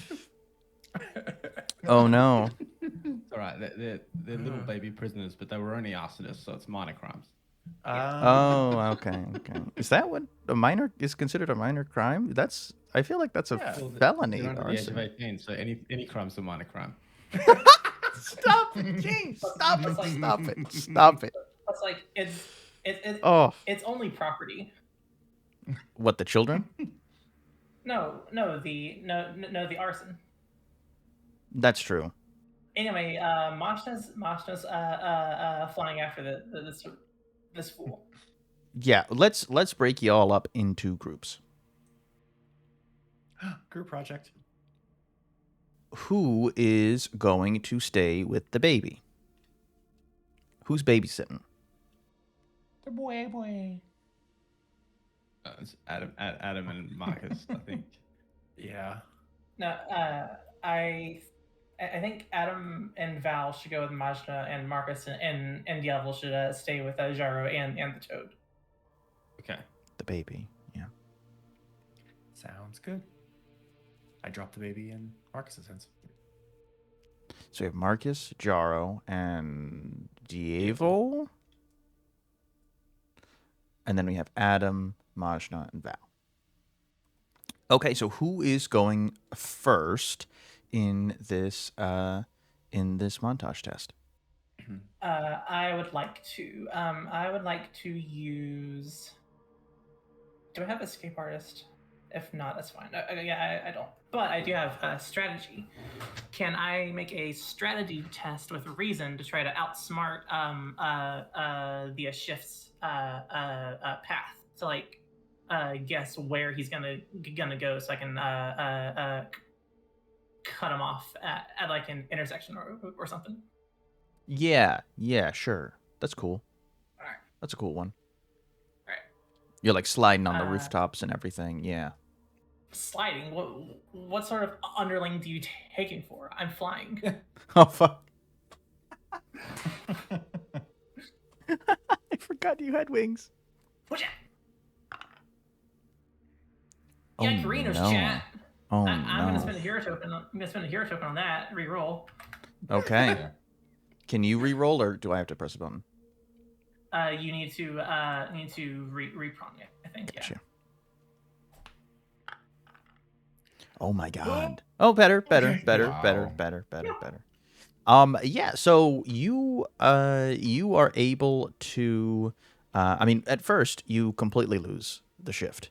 They go down one alleyway, and you are not able to maneuver in the sky, and you completely lose them.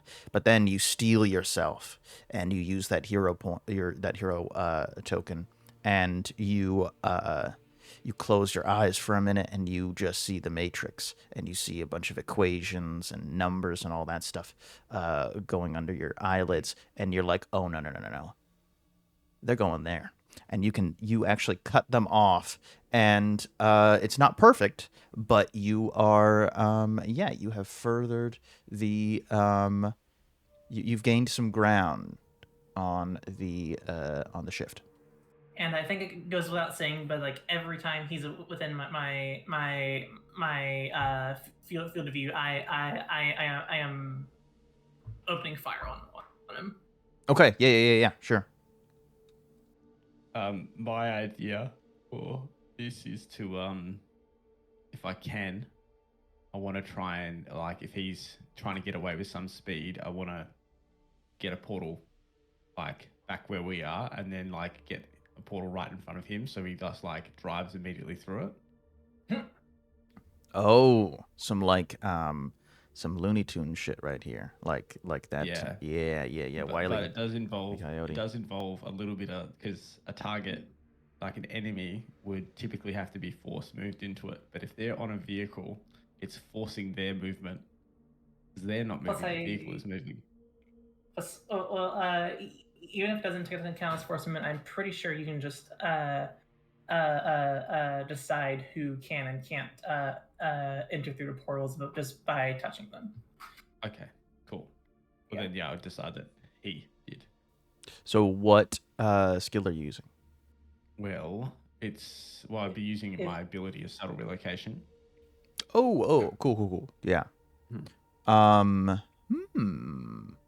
I have 14 squares on that, so I can get pretty far ahead. So, yeah, a subtle relocation. I'm going to give you an edge on this roll since you're using that, because the challenge, I think, is being able to predict where the shift is going to be driving, right? Because you probably have just a moment to put the portal down, and yeah. So this would be, what skill do you think would help you with that? If it's an intrigue skill, since you're in my presence, it would have an additional edge on it.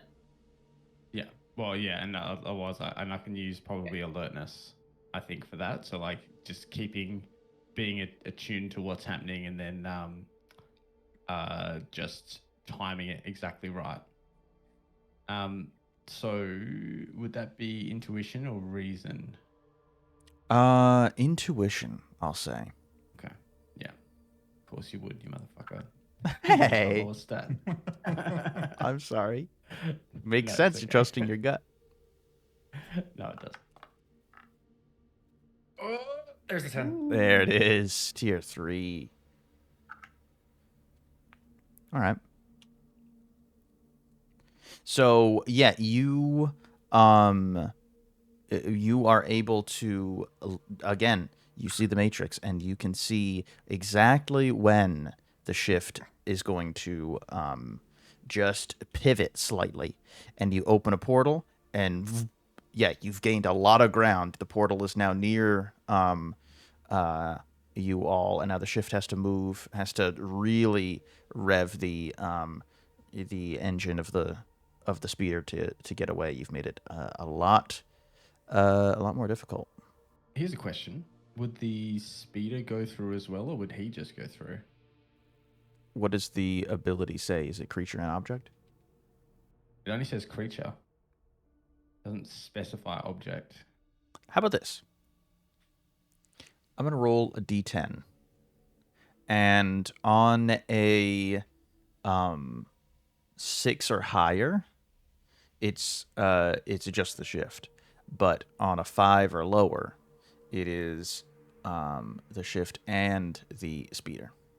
Does that sound fair? Okay. Mm-hmm. Let the dice decide.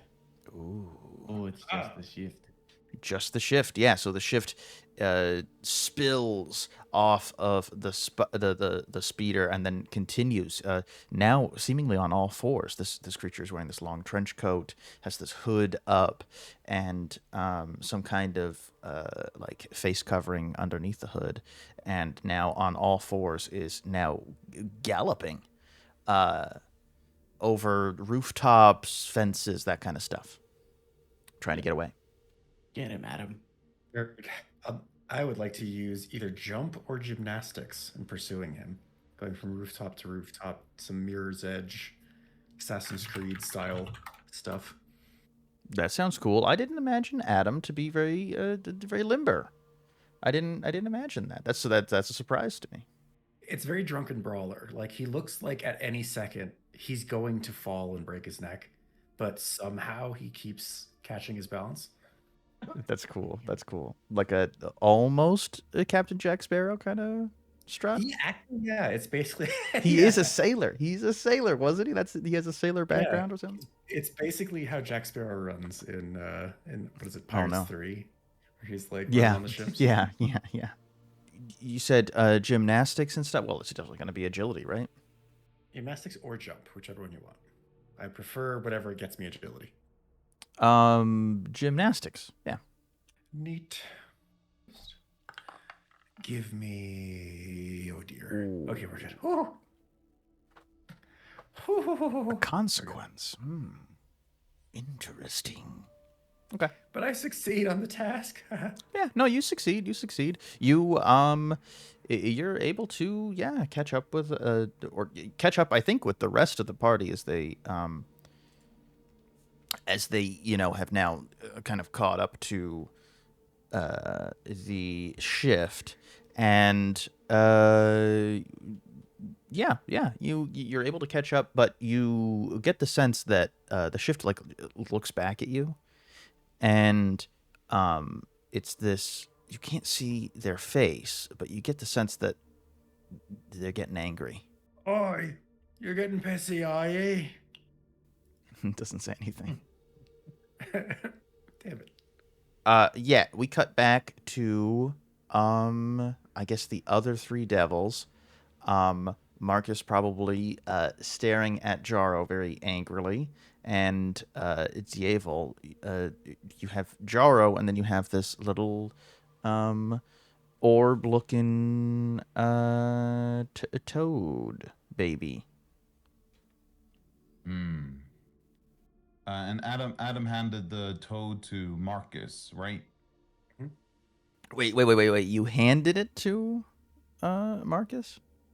I said that the worst flavor because we were talking about who had it. So initially we were talking about now who had it's it, and flavor. When I ask for the specifics. then- well, to avoid consequences. maybe. Yeah. Dad, it was my sister. She definitely took the cookie jar. It wasn't me. Yeah. The baby is in the cradle. Djevel, what are you doing as Marcus and Jaro seem to be kind of staring each other down?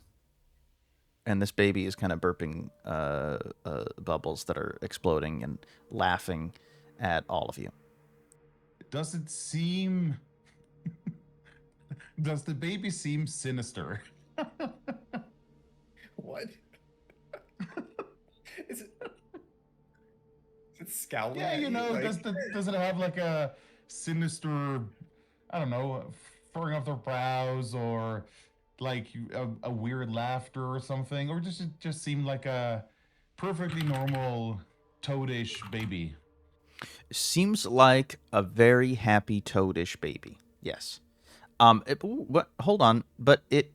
So one of the eyes actually of the toad starts to, like slide down half of its face, and then it laughs and burps again, and the eye goes back to its normal position. Kill it. Oh my god. I look at the...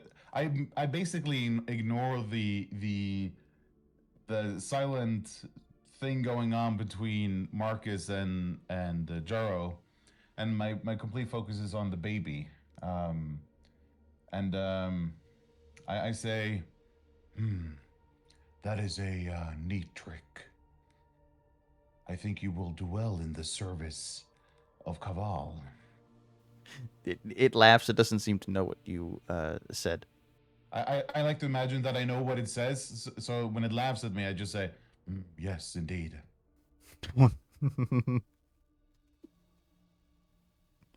So, oh my god. Yeah, it seems to be, it's starting to get like out of the cradle. It's trying to get out of like the little cage cradle thingy that it was in. It's trying to like get out, and you are reminded, Djevel, that the job was to intercept this deal, because the what you were trying to get was some sort of sample of Beast 3000. This virus. Contract said nothing about it being a living sample.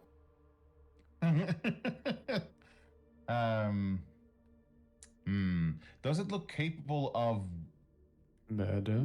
I'm not really sure I should touch it. You know what? Fuck it. I'm just gonna try to kind of keep it back, almost push it back down into the cradle, and say, little one, I don't think you should get out of your cradle. Best to stay in here, I think. Okay. Yeah, how are you pushing it back down?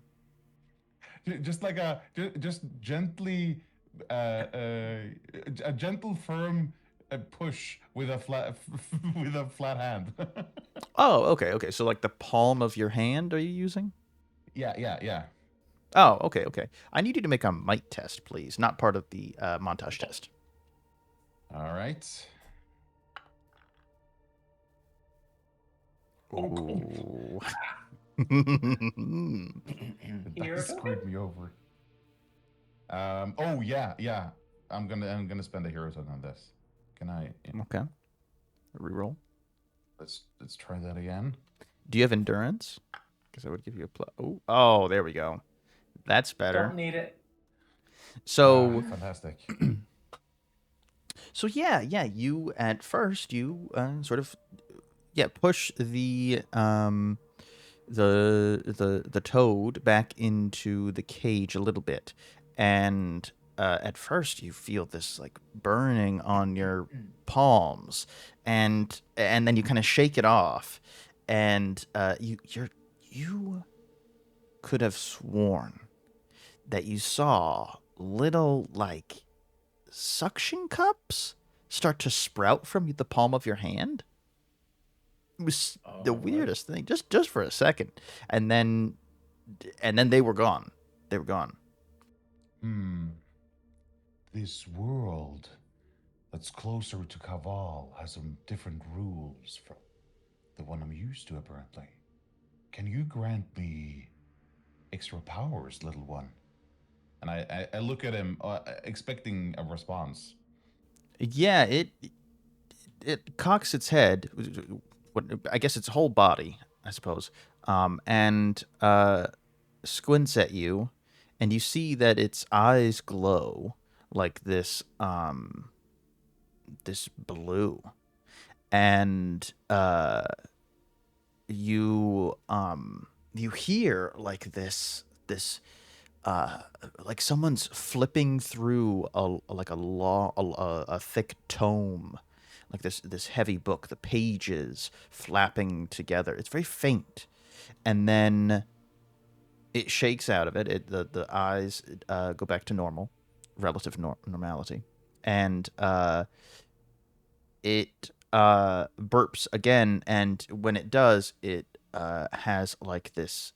The bubble that comes out of its mouth looks like a like this silver ship, like starship, and then it pops and it nods. Do I recognize the ship?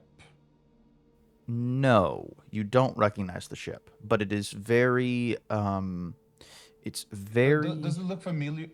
Does it look similar to the style of the Meric ship? yes, very similar in style. Yeah, where the Memenek ship was almost looked unnatural. How it looked like a bunch of like silver ribbons that like that couldn't possibly be a ship, right? But it was at the at the heart of it. This one kind of resembles that. It's not quite otherworldly, but it is it's still very silver. Okay, because the ship we were on is very, let's call it organic. Yeah, your ship. Yeah. Yeah, but yeah. I assume the Meric ship is very like inorganic, almost like industrial looking, or Yeah. or like yeah. Yeah, very like brutalist, Yeah. But it gives me a nod too. So it I'm gonna interpret that as it understands me to some degree. So I give it a smile, and crap. I should have. I tried to have a look in my pockets to see if I have anything to feed it. I just assumed that it needs something to eat at some point. Oh, that's nice. Yeah. You probably have something. Yeah. Make an interpersonal test for this montage test to try and keep it focused on you and so that it doesn't jump out and whatnot. Trying to for lack of a better term, tame it. Can I make it an intuition test and use my read person skill to kind of intuit the needs of this special small person? Sure, yeah. Here we go. +5. Don't screw me now, dice. Oh, good. Oh, Still, nice. I saw. I imagine I've brought something akin to like beef jerky or something that doesn't go stale for a while. Yeah. And you see its tongue lash out like a whip and takes the takes the jerky and then just devours it. It has little baby teeth in its mouth and then burps again and kind of cuddles up in the little cradle cage thingy. I just I smile when it uses the tongue and I say, "Ooh, that's a nice trick." When it kind of curls up, I look at Marcus and smile and basically looking for like, did you see that? But then they realize that they haven't been paying attention at all. Yeah, he's locked eyes with Jaro, who is now not nearly as confident as he once was mere moments ago. So we go to round 2, and we go back with the other 3 who are in hot pursuit of the shift. How many more victories do we need? You need 3 more. So 7 in total? That's a lot. So what is the shift doing right at the moment? Running on all 4s, galloping from rooftop to rooftop. Some of the brass shingling is falling down, down to the streets, and it's jumping at tremendous, it's moving a lot faster now, just jumping and sort of like vaulting over obstacles. Could I use lead or lie to get some civilians to try to tackle them? You could try. Yeah, I'll yell. Do we know what like the police on this world are called? No. This is an alien world. No, you probably don't. All right. I will shout something that sounds like an alien word, but like I don't enunciate it properly, so like it's not verifiable that I'm actually bullshitting. So yeah, I'll use lie then. Okay.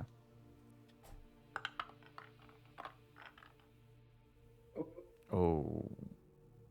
No. God damn. Okay, we got 3 more hero tokens. Burn 1 more. Oh, burning all the hero tokens. That's fine. We don't need them for combat. I swear to God, Mazchna, if you roll low again. He's buying a plane ticket right now. To America. Oh, wonderful. One better. Wonderful. All we needed. Mm-hmm. So, yeah. Mazchna, you're flying high above, and you say something that to you doesn't sound bad at all. Sounds like it's a it's a normal kind of half word, really.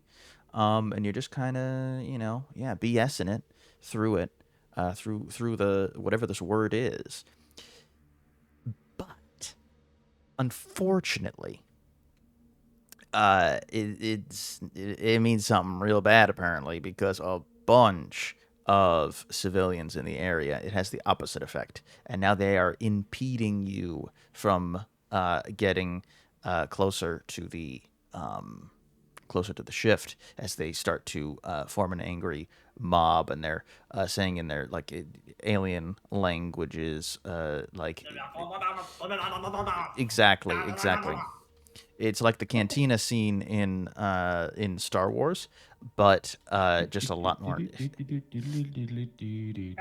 Yes. I just fly over them and ignore them.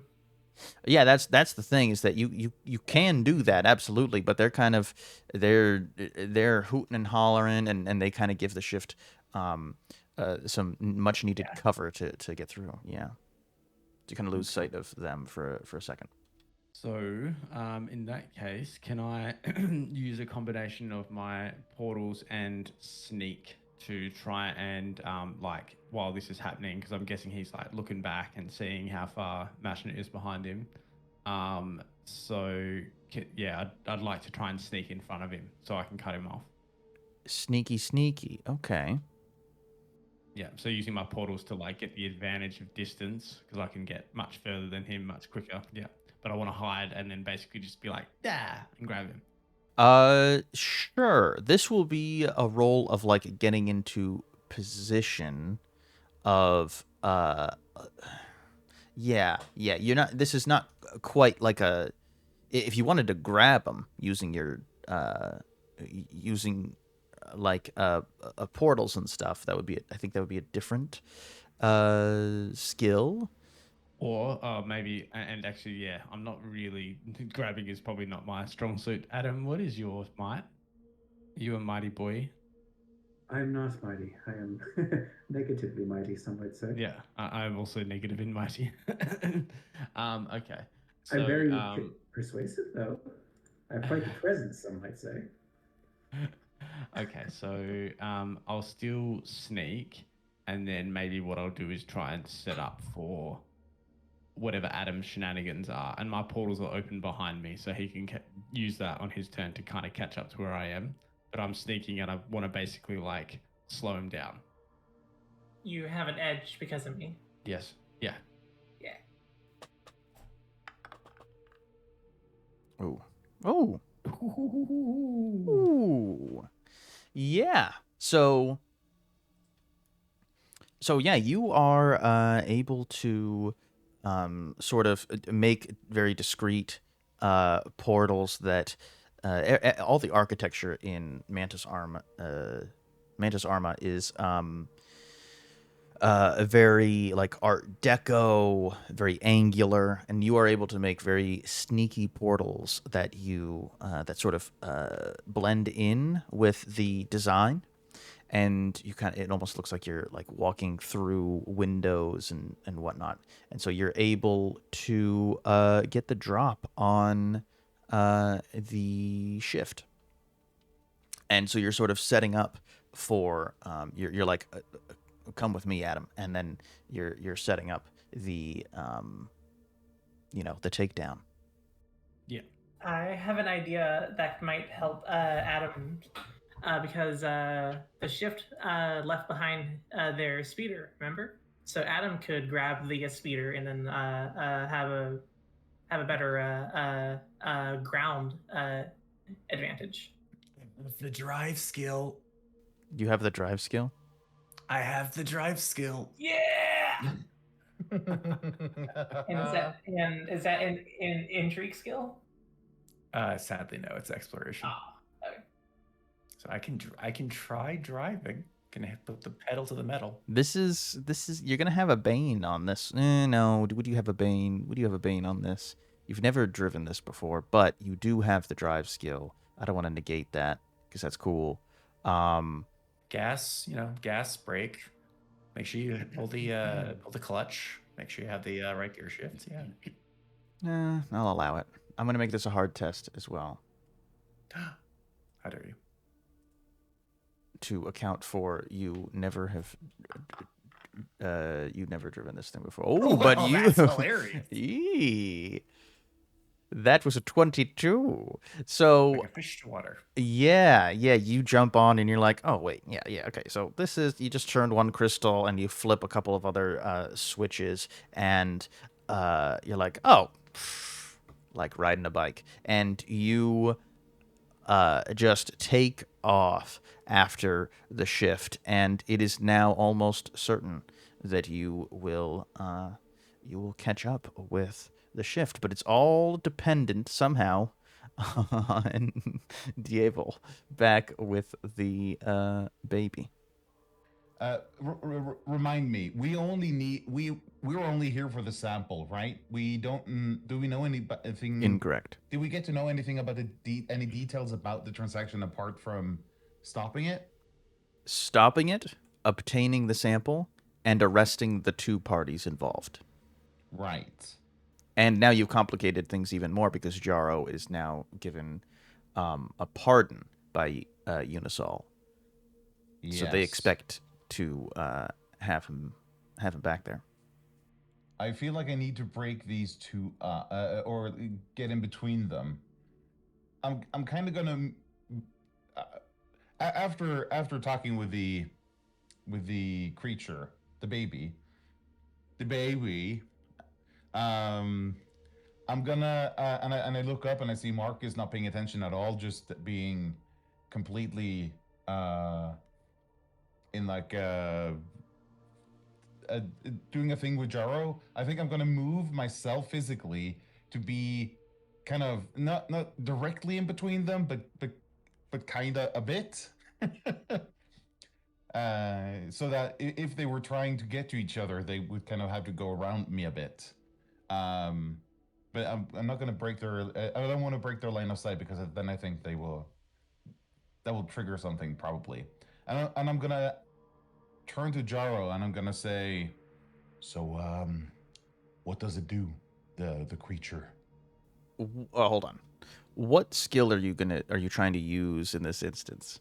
Is it like intimidation to try and get in between? Is it some sort of other like interpersonal thing?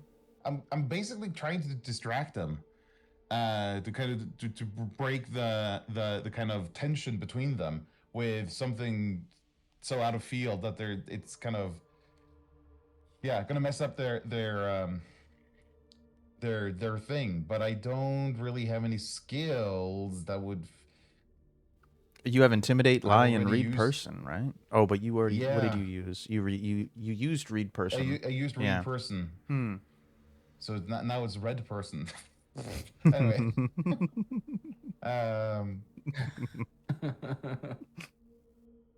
Ooh, okay. No, wait. No, that's what if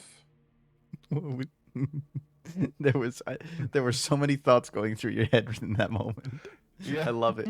Because I'm looking at my skills and I'm thinking, what can I do here? And I'm thinking, okay, I've got rumors as a skill. Okay, let's see. Let me cook. We've been hanging out in this bar earlier, and there were other people there, wasn't there? Apart from the ones that were important. Yeah, do you mean NPCs? Yes. Yeah, basically bystanders, you know. Because I'm thinking maybe did I could I've picked up something, some kind of gossip or something about Jaro maybe that I could use to distract him at this moment. Something that would kind of derail him from his current kind of train of thought and onto something else. All right. Yeah. I know this is a bit of a stretch. It's a huge stretch, and it's a huge gamble as well. Because if you have caught some sort of rumor about Jaro, how do you think Marcus is going to feel about this? Oh, fuck. If it's a bad rumor, you know what I mean? If rumor does in fact have it. Yeah. Or if you in fact have rumor. Yeah. Okay. This is what's going to happen. I know how it's going to go. If you want to use that, you can absolutely do it, but it's going to be a hard test. And if you get a tier 3, everything goes fine. It's not too much of a rumor that's going to make Marcus mad, but it is enough to throw off Jaro. If anything lower than that, and things get a little dicey. Yeah. Okay. Yeah. I'm afraid to. Okay. We click the button. Your fate is in your hands. Come on. Yeah. Oh yeah. Oh yeah. Oh, Yeah. yeah. Yeah, you say something, I don't know what this rumor would be, but you say something that is just perfectly crafted, where it throws off Jaro, but Marcus doesn't get any any more ferocity from that. And yeah, and that will be a pass. So this montage test is complete. I basically end with well, at least that's what I heard. Well, at least that's what I heard. I like it. Okay, so we have sort of split the party here. So you have a partial success. Woohoo. Really into tactical maneuvers. So with a partial success, you've tracked the shift to the spaceport, but they've already taken off in their ship. It's a single set, like it's a slender pod that resembles a silver teardrop. However, in the process, you were able to somehow place a tracker on this pod, and so you know where the shift, the shift's movements. This is just Star Wars. You mean the star conflict? Yes, this is the star conflict. Legally distinct star conflict. Yes. Astronomical battles.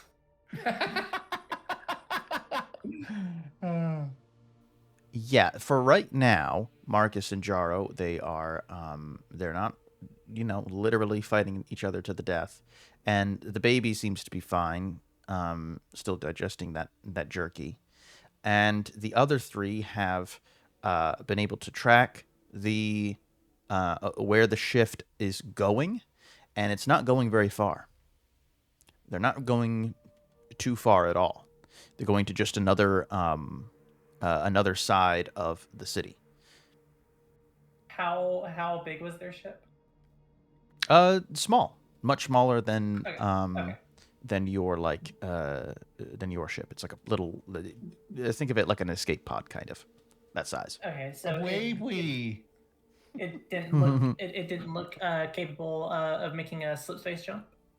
No, it could not. It could not Okay, make the. gotcha. What about a hyperspace jump? No. Not that. Go to warp speed. What other sci-fi do we have? Fire up the FTL drives, right? Oh, that one, yeah. I need to speak with Val in the secret chat. Okay, so Val feels a shifting in his pocket. Okay. I put my hand in my pocket. Yeah, you feel like a handwritten note on a piece of parchment in your pocket. Is that a note, or am I just happy to see me? Yeah, well, yes, you're happy to see yourself. You looked at yourself in the mirror and was like, wow, and yeah, and that's what it was. No, it was a note. It's up to you if other things are happening in your pockets, but it's, and you take out the note, and it's from one of your contacts in hell, and it's up to you who you think that person is. But it reads, "It has been made aware. I have been made aware that you've apprehended the rogued devil Jaro, the Whisperer. Send him back to us whenever the authorities are done with him. Jaro must answer for his crimes. Use the wand wisely. Wand? Yeah, the wand. Yeah. I have a wand? Yeah, actually, now that you mention it, yeah, when you put the note away, the other pocket shifts and you pull out a wand made of amber and burning coal. Okay. Do I recognize this? Is this something I've come across before? Yeah, sure, certainly. Yeah, it's a thing that if you sort of use it or activate it at a person, they will be sent to hell. Okay. And is this someone that I trust? Yes, this is someone you trust. Okay. Much to ponder. Much indeed. All right, yeah, so you're all back at the bar. What are you doing? You have this little baby frog, you have Jaro, and you know that the ship hold on.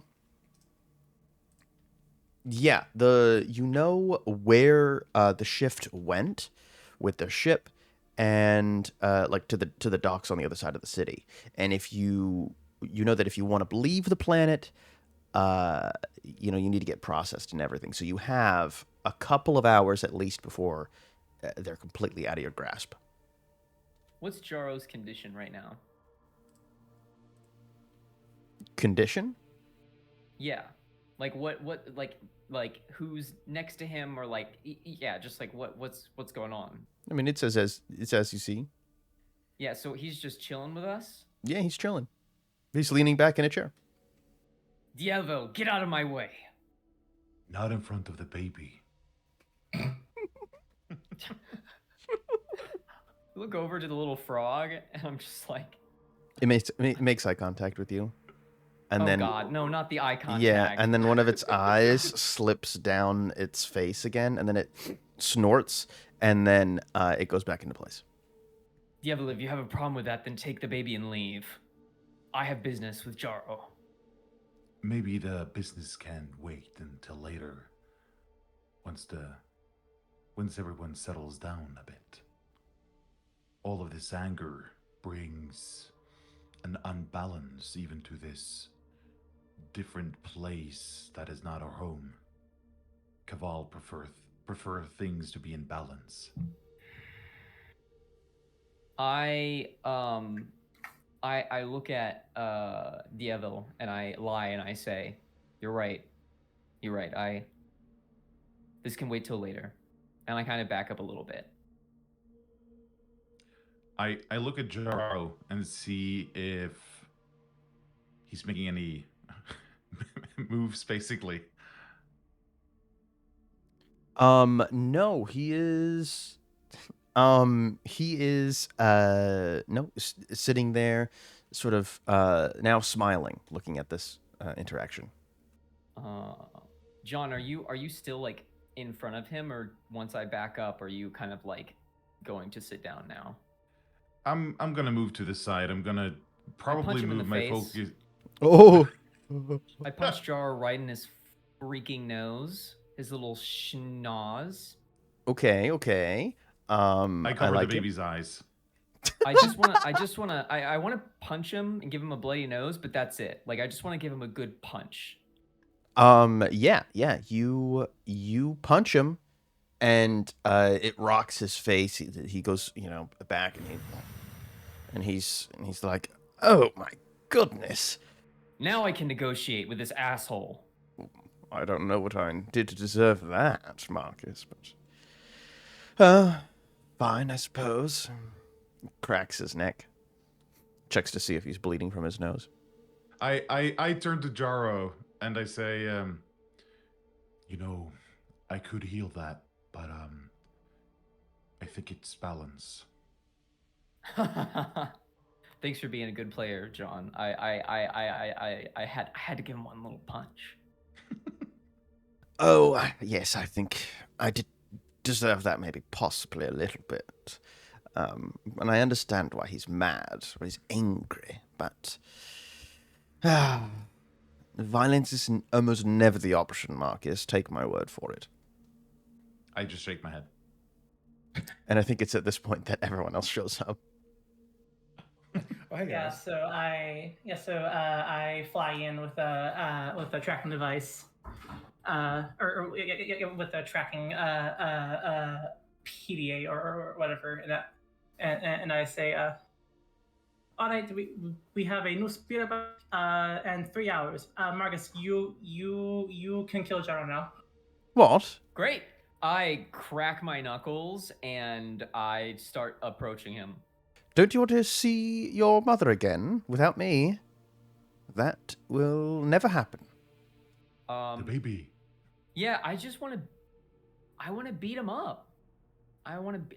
Shit! The baby's still in here. I'll look at Djevel and I'll say, "Get that creature out of here. I don't want to see what's going to be left of this guy's face." Can I?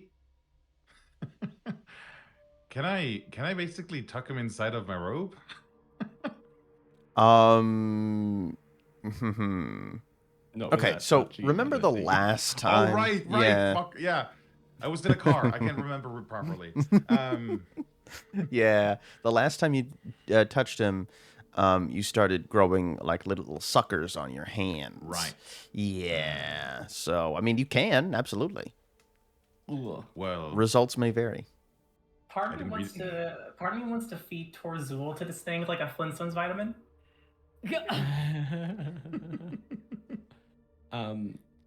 I will approach Marcus and I'll just ask him to like come and speak to me. Anything you have to say to me, you can say in front of this guy. It'll go with him to the grave. All right. Do Damn. you want him dead or do you want him to face justice? Face justice? Isn't the whole thing about us devils, is that you find loopholes so that there is no justice, there is no accountability? What does justice even look like for someone who's torn apart families? Well, that's the thing, Marcus. There's still rules. Rules that he has bent and broken. There is a way. So we could kill him. Or we could send him somewhere where he would wish he was dead for all eternity. Jaro, speak How up. does Oh, how do, sorry. yeah You how guys- does Jaro what's Jaro doing? He says, and neither of which you will ever see your mother again. I assure you. What's to keep me from beating the truth out of you? I suppose nothing, really. You'll trust that if you beat whatever I say, whenever you start punching me, will actually be the truth. I can withstand a very, quite a bit of pain, you know. Yeah, I can tell. Seems like the last time I tried going at you, you just shook it off like it was nothing. But I gotta imagine that it still hurts a little bit, doesn't it, Jaro? It does hurt a little bit, I'm gonna be honest, yes. But emotionally, though, I mean, I gave you life in Orden.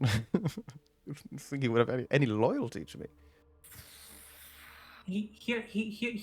Here's one thing you should consider, Marcus. Do you trust Unisol to actually keep him contained? Mazchna, everybody just shut up! I didn't say anything. This man is the whole reason why I'm so fucked up and I have this anger inside of me. I don't belong on Orden. I belonged in hell. And you brought me to Orden and I didn't know what to do with this anger. The only thing I've ever known is just fury inside of me. And I've hurt people because of that. Good people. People that shouldn't have been hurt. I've done some stupid things. And I have a feeling that if I just would have been in hell like I was supposed to be, none of this would have happened. So I don't think any of you get to decide what Jaro's fate looks like. That's why I My asked you the choice. question. That's why I gave you the choice. You're right.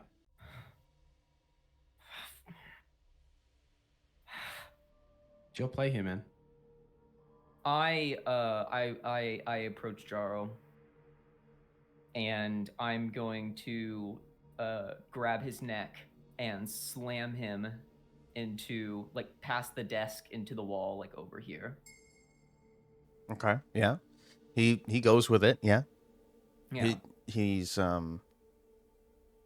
like, Marcus, I don't think this relationship is quite I just like choke this. him until he can't say anything else. Like, I am Okay.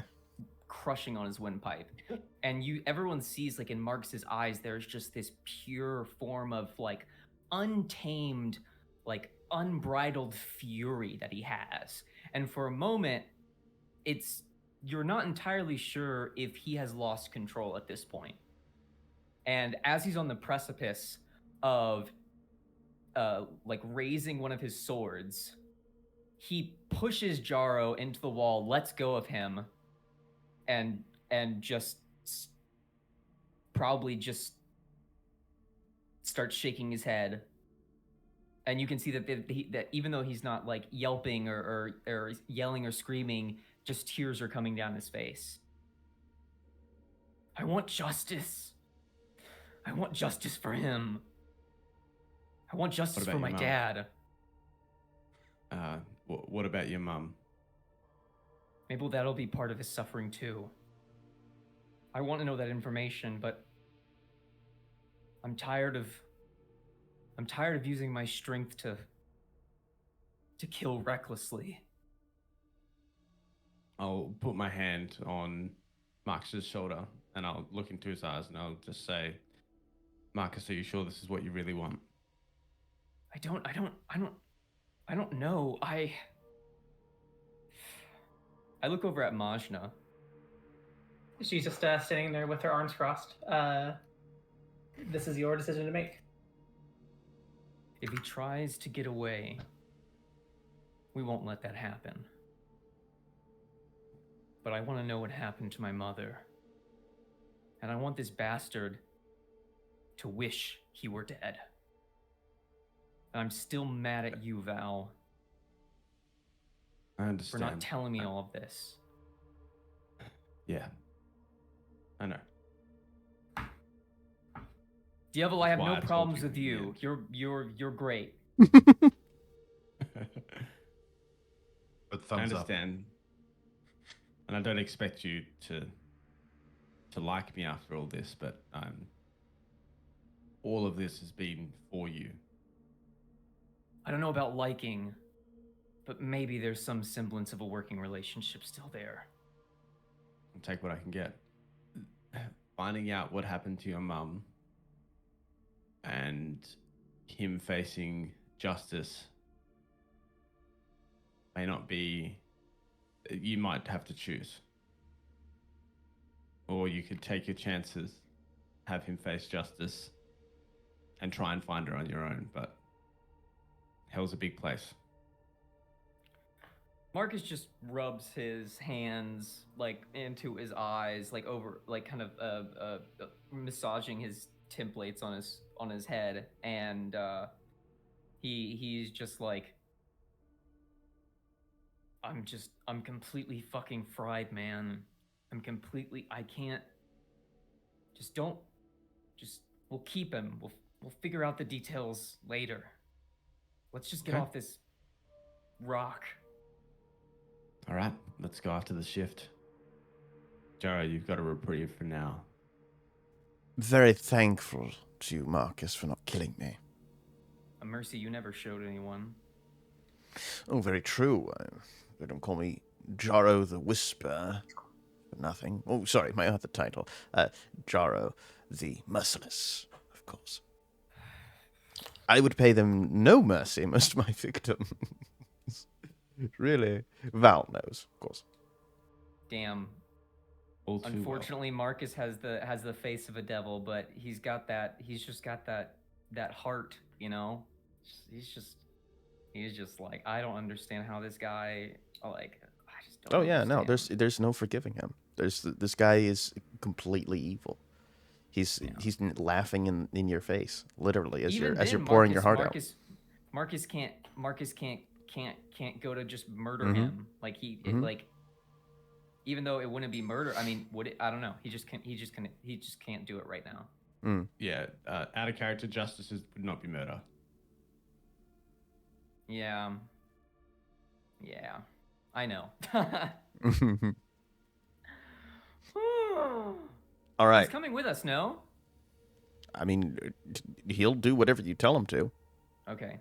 within Yeah, reason, I'll you just know. say, Jaro, you're coming with us, and you're gonna tell me about my mom.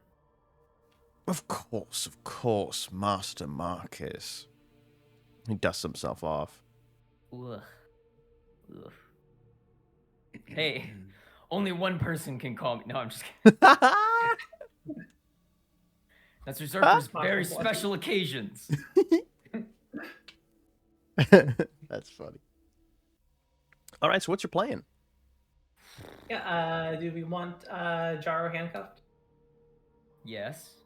All right. Yep. All right. I pull up my narratively convenient handcuffs that Unisol definitely gave us. Yeah, probably gave you a few pairs of handcuffs, and you strap them on. He says, "Oh no, those won't be necessary, Mazchna. This is quite ridiculous. I have nowhere to go, literally." Well, I assure you, these are definitely necessary. They're even Acme brand. Acme brand. Well, at least they're reliable. They blow up. We- Everyone blows up. That's the campaign. Yeah. Should we go after the shift? I grab him by the locks of his hair and just start dragging him. Oh, no, Mazchna, please, no, not in front of everyone else. I don't say anything else to him. Are you headed to the docks on the other side of town? Yep. Yeah, I feel like we need to follow that ship. All right. Well, let me transmute you. You get to the docks. Yeah. Is it pretty empty here? I imagine because it's still probably day, right? Yeah, it is day here still. It's about noon, I would say. And yeah, I mean, a lot of people are coming and going from here. There are a bunch of ships taking off and landing because it is the summer solstice.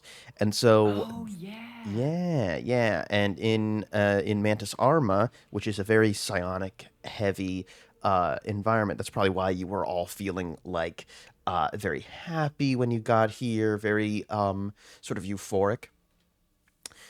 Here, this is where like all the best scions are trained, and a bunch of them are always in a perpetual state of like keeping the floating pyramid aloft. The floating pyramid being the pyramid with each side is a gateway to a different elemental plane. And so once every summer, everyone, people sort of make a pilgrimage here to watch that pyramid open, and thus breaking down the barriers between the manifolds or the realms or the planes or whatever you want to call them. And yeah, so here in the docks, it's going to be quite busy. Quite busy. You got a lot of ships pulling in and out of port, and you are able to spot the shift after a few minutes of searching. And the shift sort of looks around. For this entire time, they've had this mask on, and this very black sort of not like nondescript mask on, and with this sort of trench coat and a hood over. And they take the hood and the mask off after a little bit, and just sort of they're filling out paperwork with one of the dock workers. And you can see it like clear as day the shift right over here.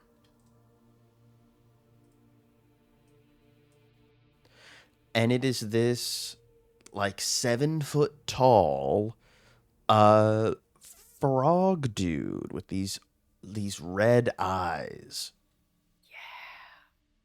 Oh, this is the mother. This is its mommy. Oh no, not It's anymore. its people. But yeah, it's sort of at this moment unaware of your presence, seemingly unaware of your presence. I mean, this thing does Yeah. look like the thing that we just got. No, both frog things. Yeah. Sure, I mean we can Yeah, but he make was we the can one make that gave it. we can make sweeping generalizations of species. Sure. Yeah, especially frog people. Yeah. Nothing problematic about that. Yeah. No. Safe territory. But yeah, what is your approach here? I Uh, the baby, it's in like a capsule thingy, right? Yeah, it can be put back in its cage if you're heartless. Yeah. Which I'm not. But I hold up the baby to, or not hold, not like Rafiki and Simba, but I I turn the baby. Benissimo. I turn the baby towards the ship to see if it does anything that I would think is like recognition. No, it actually doesn't stop looking at you. How are you holding the baby? At arm's length. Just like a kid with the dirty diaper. I like, just oh, imagine. oh God. I imagine it. I imagine he could have it inside the capsule, just not sealed. Or at least I would have put him in some kind of swaddling or something to keep from touching indirectly. Okay. Okay. Sure. Sure. You sounded very Sure. skeptical. Okay. Okay, yeah, sure. And you turn him to the shift, and yeah, you don't it doesn't react like any differently than it already has been. Kind of looks at you. Its tongue starts to fall out, and it keeps falling and keeps falling and going and going, and it touches the ground, and then it slips back into its mouth. I smile and chuckle. I think it's I think it's adorable when it does that. Yeah, it does the same thing. It smiles and laughs at you, sort of chortles a little bit. I look at Marcus and I say, I don't think they're the same species. This one doesn't recognize that one. Oh. I don't know. They just look both. I don't know. I could ask it. You know, I could be like, "Are you missing a child or something?" he's pretty slippery, so I think we need to move in and move fast. We want to get him. I could open a portal Do and we get you care right about there if you want to grab him. do we care about To like a portal to the ship or a portal to this frog person? Portal to the frog. Yeah. I mean, that sounds good. Yeah. Zoop me over there. Yeah, so I can, if I get to here, if I move to there, I can portal like from here to here. Give me the baby. There are a lot of people in here. Might work. A lot of people, a lot of dock workers, a lot of people, just sort of milling about. So we'd be noticed, is what you're saying. Maybe, or maybe there are too many people that you would never be noticed. Big crowd. That's true. Big crowd, little frog. Yeah. Is our ship here also?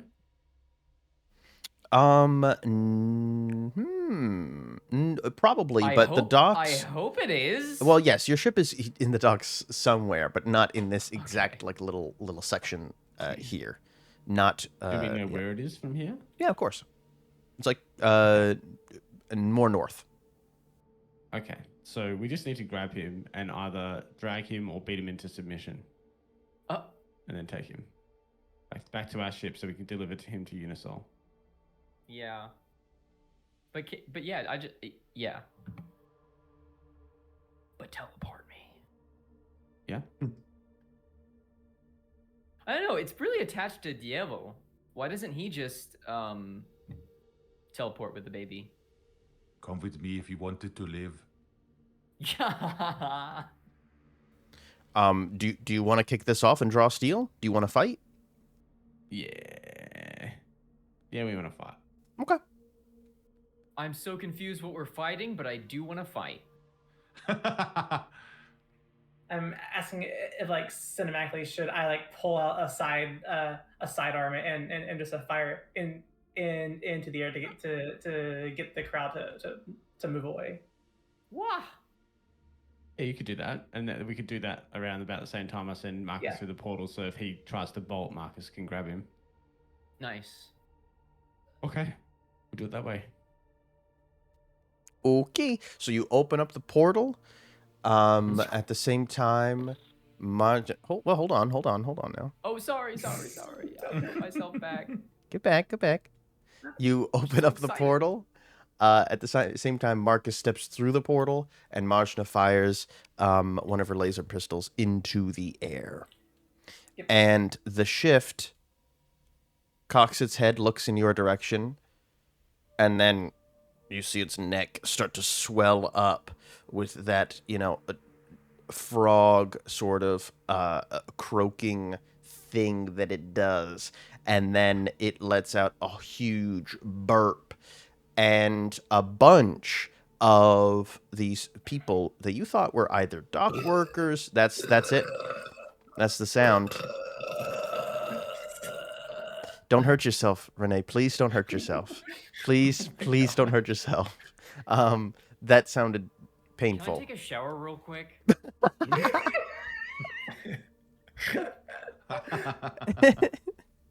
And a bunch of these people that you thought were either dock workers or like people from other ships, they all look. There's a group of people who are panicked, and then there's a group of people who are still and look over in your direction, and they remove their hoods, and they are also frog dudes. Aw, man. Oh, there are multiple of them. Maybe he is related. I mean, 2 of them could be a coincidence, but this seems like a pattern. Mm. Alright, don't worry, guys. Alright. Don't worry, guys. Angelados are only level 1. Yeah, I'm sure I didn't juice up the encounter a little bit. I'm sure. How many victories should you have? You should have 4 victories, everyone. Okay. Cool. So, and you know what? You should have 5 victories because you progressed the plot. I liked that interaction there with what's his nuts. Jaro. That's his name. That's the name I came up with for him. Yeah. I also think Jaro is on the other side. Traitor. He kind of. So there should be a portal goes, here, and then here for Mazchna for Marcus to get over. I do like the idea of awarding victories, not just for combat, but also like. I didn't know in the moment if I was making a good choice to like not kill Jaro, like genuinely. But the fact that we got a victory for that makes me feel like kind of like, oh, I did the right thing, or maybe I just did a good thing, you know? It was a character moment. Let's go with that. Yeah. Right. Yeah. It was an important It was like that was character true to moment. the character. Yeah. Precisely. Yeah. So Jaro's gonna go and stab you in the back. I'm kidding. I'm kidding. This motherfucker. But I would not put it past him to try and slip away while this is going on. Yeah, Val, you might want to keep your triggered action ready to teleport him closer to us if he does try that. Yeah, okay. Okay, so Marcus, I'm gonna put you over there. Yay. Whom. Wow. And we will go with the shift, I think. Shift. 1 or 2.3, the shift. Where we play nothing but rock, and more rock. Ribbit. I'm That's waking incredible. up to ash and dust. Oh my god.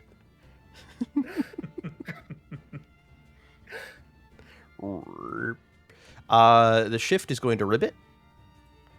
Yeah, it's gonna turn to you, Marcus. Me? Moi? Yes, it is, and it's ¿Por going. qué? ¿Por qué? I tell you, por qué. It doesn't like that you're next to him. Doesn't like devils, apparently. Claro que sí. Yeah, that too. And it's going to Nice. it's gonna roll some dice here. We're gonna add 4 to this.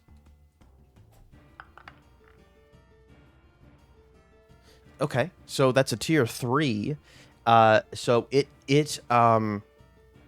latches on. It looks at you, cocks its head, ribbits, and then grabs onto your face and deals 15 acid damage. Ow. Ouchie. And what's your agility? My agility is a 3. Oh, beautiful, beautiful, beautiful. So Yeah, you feel I'm a fury. I'm fast and I'm powerful. fast and powerful, of course, of course. So yeah, you feel like this acid starts to, oh my god, you start to get woozy, and you feel like, you're slowing down. You're slowing down a lot, but you are able to shake it off as this acid drips all over your face and then down your body. That's annoying. I'm gonna spend 1 malice, and he's going to jump 3 squares away. Yeah, so I get to Yeah. go for a little opportunity, little opportunity attack on this guy. Of course you So do. I am going to do that. I need to change my dice color. All right, 7 damage. So I just nick it as it bounces away. Yeah. Okay, yeah, nope. It looks like it sticks its tongue out at you and then decides not to. Okay. And then croaks again to its friends. And this ship over here comes alive with different frog dudes starting to start it up.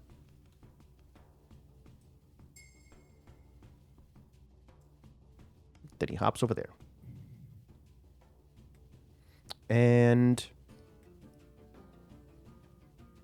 that'll be its turn. Your turn, heroes. Adam, do you want on that ship? Yes. Okay, I think I should have enough to do this. Do we want me to go next? I can get a markup now. Yeah, we can do that. All right. We just need to get someone on that ship so that they don't get away. I don't know when they will do that. Yeah, I'm decently mobile, so I can get on there too. Right. Yeah, so I will start my toy. So yeah, I will move over here, touch the portal, pop out right here. Hold on. Stop. Don't do it. Don't do it. Yeah. There. You've done it. And I will throw Lemach onto him. Oh, we have a Lemach. Oh my god. I apologize to all the French people out there who might be listening or watching. I don't. I'm sorry. You were born in France. That sucks for you. Yeah, that's right. Yeah, that's right. Get him. Yeah. We've definitely been making a bunch of jokes about disabilities this session. Oh my god. What? I was like, wait a minute. Oh my god. Whoa. Yes. Whoa. Okay. Yeah, that's something. one. That's something. Wow. I mean, being French is something that you're born with that really sets you back in life. So yes, I understand. So yeah, I will use my action to do Devastating rush. and roll dice. Kill them. Oh my god. There we go. Nice. Crit! Oh shit! Whoa! yeah, Oh, yeah, crit. yeah. Oh, shit. Oh, no. All right, I got another action. Let's do something silly. No, we don't need to do it. Let's do Uh, something sensible and not silly. Let's not do silly stuff. Renee, I will Could- say that you can stand there for now, but you it right there where you are, you're like one foot on the dock and 1 foot on the ship. It's gonna be very unsturdy. So you're gonna have a reduction to your stability of like -1. Or I'm sorry, yes. Okay, I'll just be flying then. Oh, that makes more sense. Yes, fly. Yeah, I'll do these red guys look minionatic? The Minion red ad. guys? Yeah, sure. They have minion sort of lasered onto their foreheads. Yeah. All right, I can finally make use of my title that I've had since our first session. Minion mower. I'll deal an extra 3 damage to minions with the melee strike. Yeah. All right. That's good. Yeah. And then so yeah, their minion pool should when we make a melee strike that targets a minion, and at least one more minion is within distance of the attack. The attack gains a bonus +3 to damage. My poor babies. My children. Oh my The God, I hated that. Oh my The God. shift looks at you when you roll that crit and sticks its tongue out at you and tries to pull you closer, but somehow fails. I've seen much worse attempts to try to pull me into a slimy demise. By order of Unisaur, you are under arrest. Its eyes go massive and says, and Oh, it prepares my to attack. God. These minions are not happy that you killed one of them, and they're gonna kill you, Mazchna. They sing too? Like Oompa Loompas? Diggity-doo. Now we're gonna kill you. We're the Stay Surround and we're here to say we want to kill you in a different way. Hop and chop is what they're gonna do. You killed one of us. No. With the hip hop, the hippity hop. Hip hip hop, hippity hop. I came from outer space. Now I'm chilling on a rock. Tier 3. And yeah, The And- hop and chop, incredible. it's the hop and That's chop. already Yeah. That's already counting all 3 of them attacking. Lewis. Okay. Mm. I'll take it. Yeah. Okay. Yeah, and then this seer will also attack you.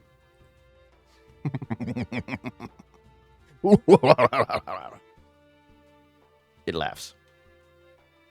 Oh, that's what it was doing. Okay. Yes. It is a very deep laugh, since it is a frog person. It's going to shift 1 square away.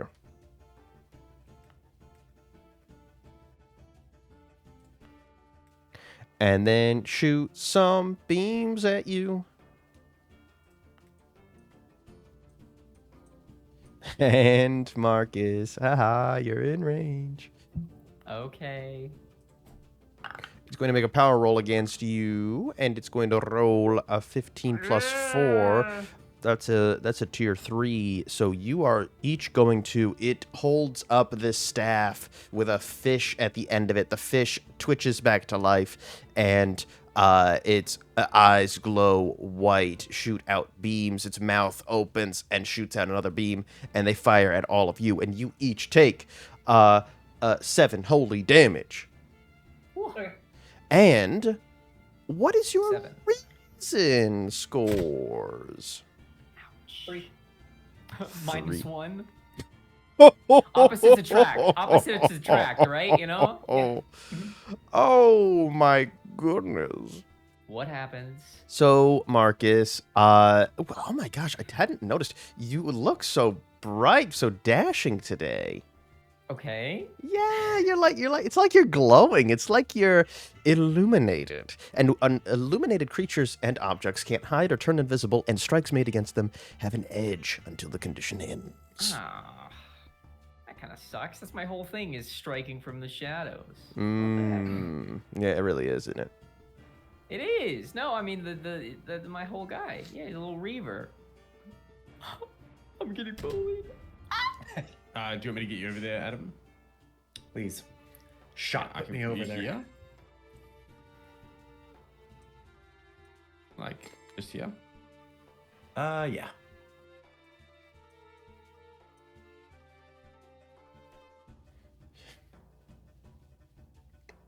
Ah! What happened to my guys? My little guys? They're frog eggs now. Or they're frog legs now, damn it. Caval ce que balança.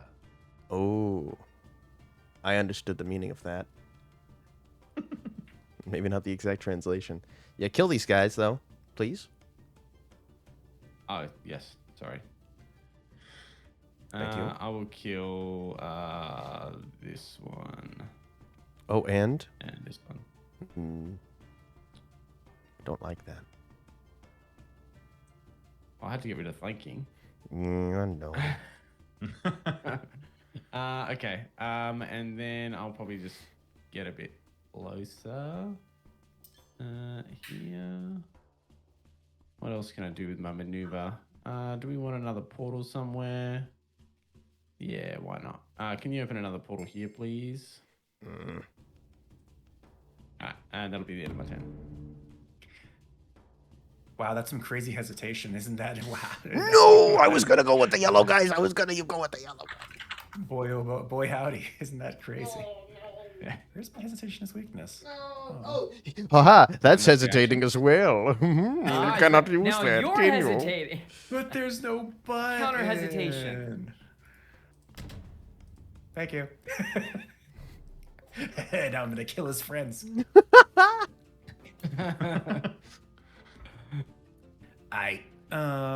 Easy start will be good old coat the blade. I'm not gonna spend any surges or any insight to get more.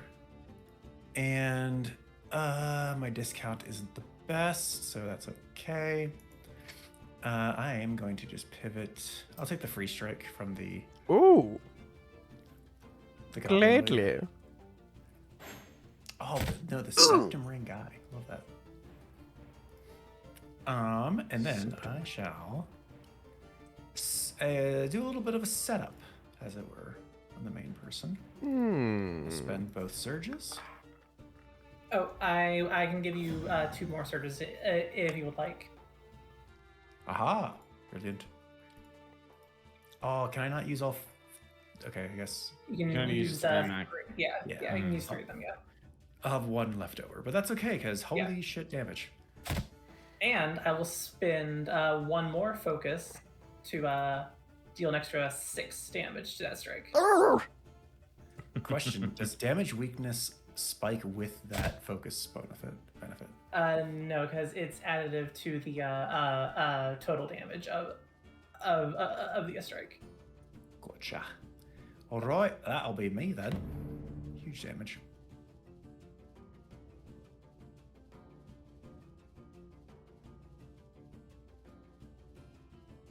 They're just gonna nip you. Do your worst. It's really real.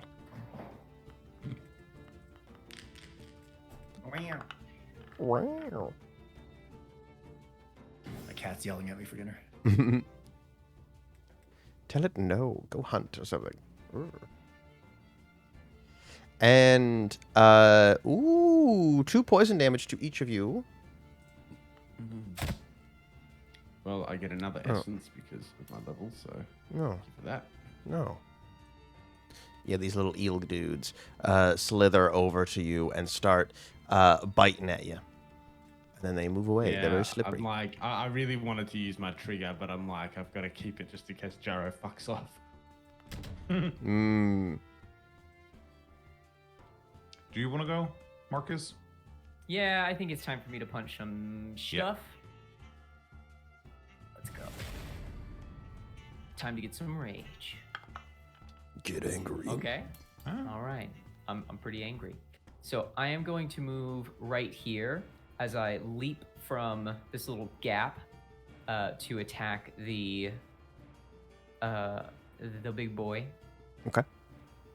And hello? Hello. Okay, yes. And I'm hi. Hello. Hey. Hey. Hi.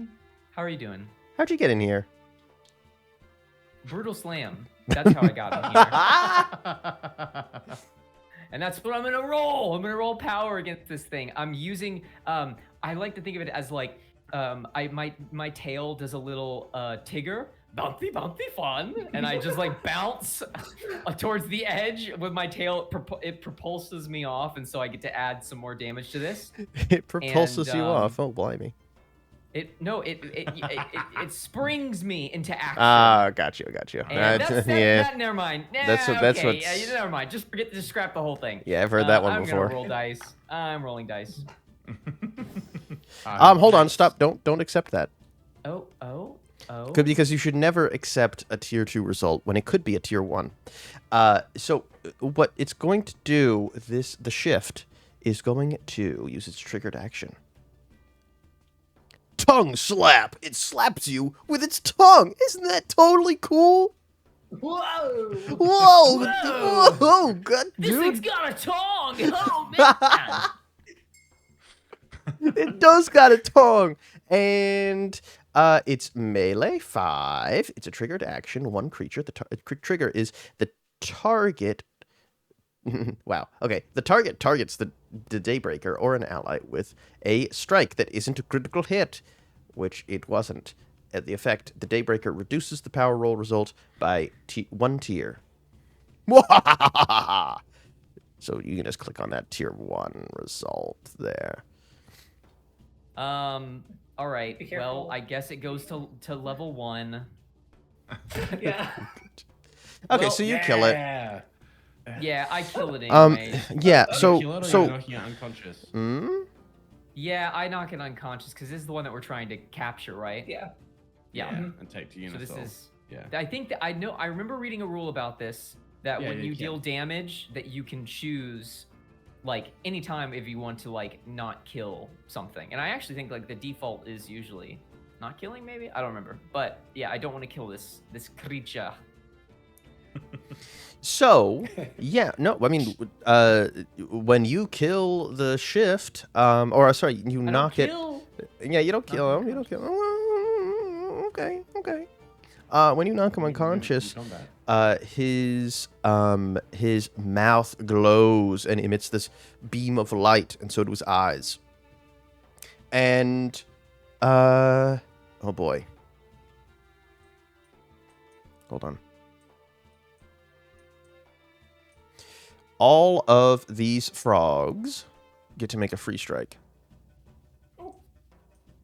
And yeah, all of them. So all of them. So Mazchna, you take 4 damage. Okay. Adam, you take 0 damage. No, please can you deal like 1 point of damage? Fine, you take 14 points of damage. Oh, I'm gonna have it to 7. Oh my god. I'm going to defensively roll. How dare you? Dark Souls rolling, just fat rolling, not Still even have- not even still not even have low my trigger equipment. act. Defensively had roll my- into the teleporter. And then I'm gonna pop out the No. If I still had my triggered action, that would have been just over the threshold to justify using feedback loop. 2, 3, 4. Oh, I have one more. 5. Let's go. Oh, beautiful. And then this Needler then deals some more damage to you. Another 2 damage. Ow. And after they're all done free stroking, Oh my god. Oh, what? Free stroking. I can move my mark as a free trigger action. Nope. Who should we mark? Listen. Renee, stop it. Stop. Val and Djevel and Jaro looks like he's a devil. They all take 4 points of damage. And then all of these frog dudes, they all look at you all. They all put their hands over their hearts. And then they dissolve. They all dead? They're all dead. What? They just like disperse into an aerosol to spread that Yeah. 3000 or something. That's an interesting idea. Yeah, sure. Oh no, don't. Yeah, you see that some of the civilians start to like their necks start to expand, and they start to start croaking. And yeah, you see that some of these are this infection is starting to spread. That's kind of terrifying. Isn't it? Yeah. Isn't it? I Alright, thought it was. we got the job done. Let's just grab the shift and let's grab Jar. Let's get out of here. I hastily put on some Alchemy brand handcuffs onto the shift, and we're getting out of here. It wakes up when you put on the handcuffs, and it looks around, and then sort of punches itself in the throat and says, "What are you doing? Unhand me now." Oh my.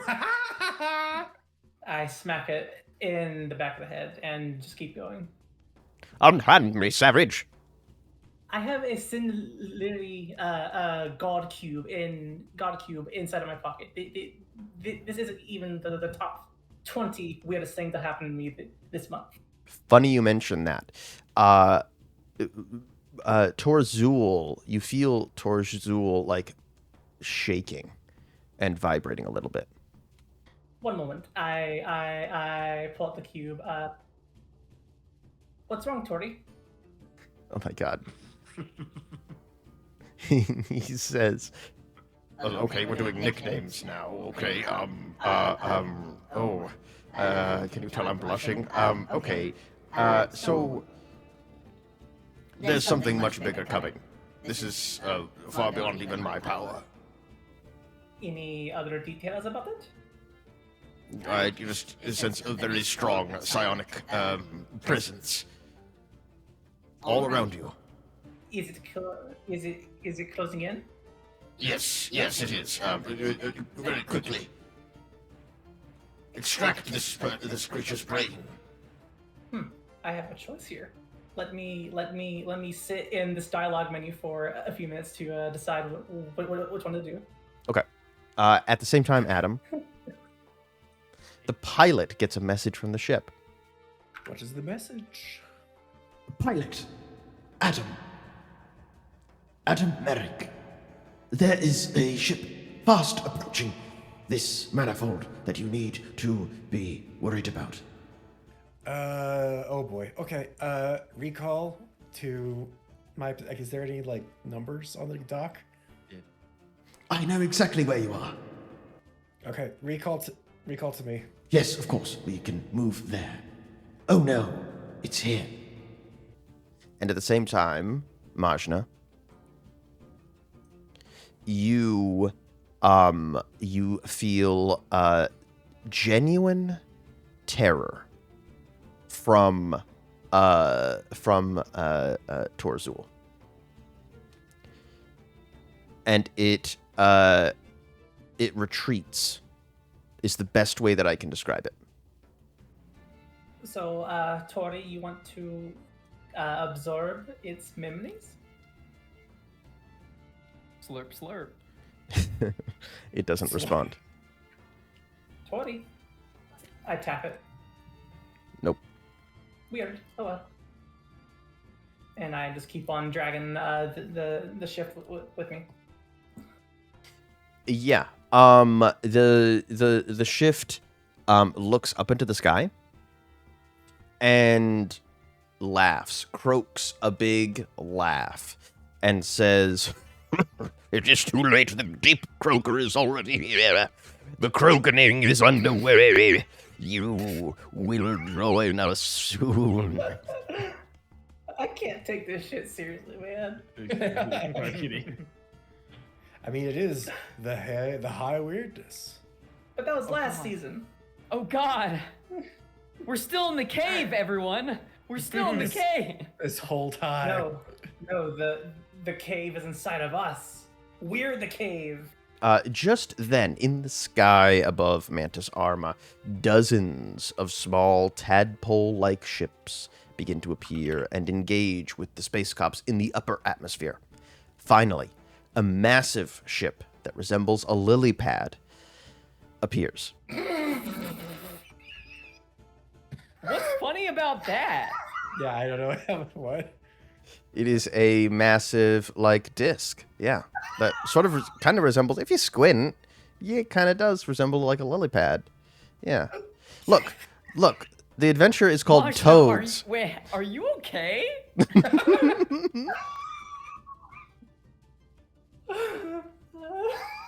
I don't know what's so funny, but... I don't know why that broke me either. You broke Renee. Wonderful. I have a strike while the iron is hot. Projected above it is the face of a frog with part of its brain exposed. Show me what you got. No? No, what? I like what you've got. Somehow, this creature projects psychically to all of you. And it says, I first speak to the lords of Mantis Arma. Surrender and you will be spared. Engage us in battle, and my army will only grow larger. Your soldiers will join me in due time. Now, to the denizens of this world, I am your salvation. Through my leadership, you will experience never-ending happiness and prosperity. Fight, surrender, it makes no difference. Salvation is inevitable. The great croakening is well underway.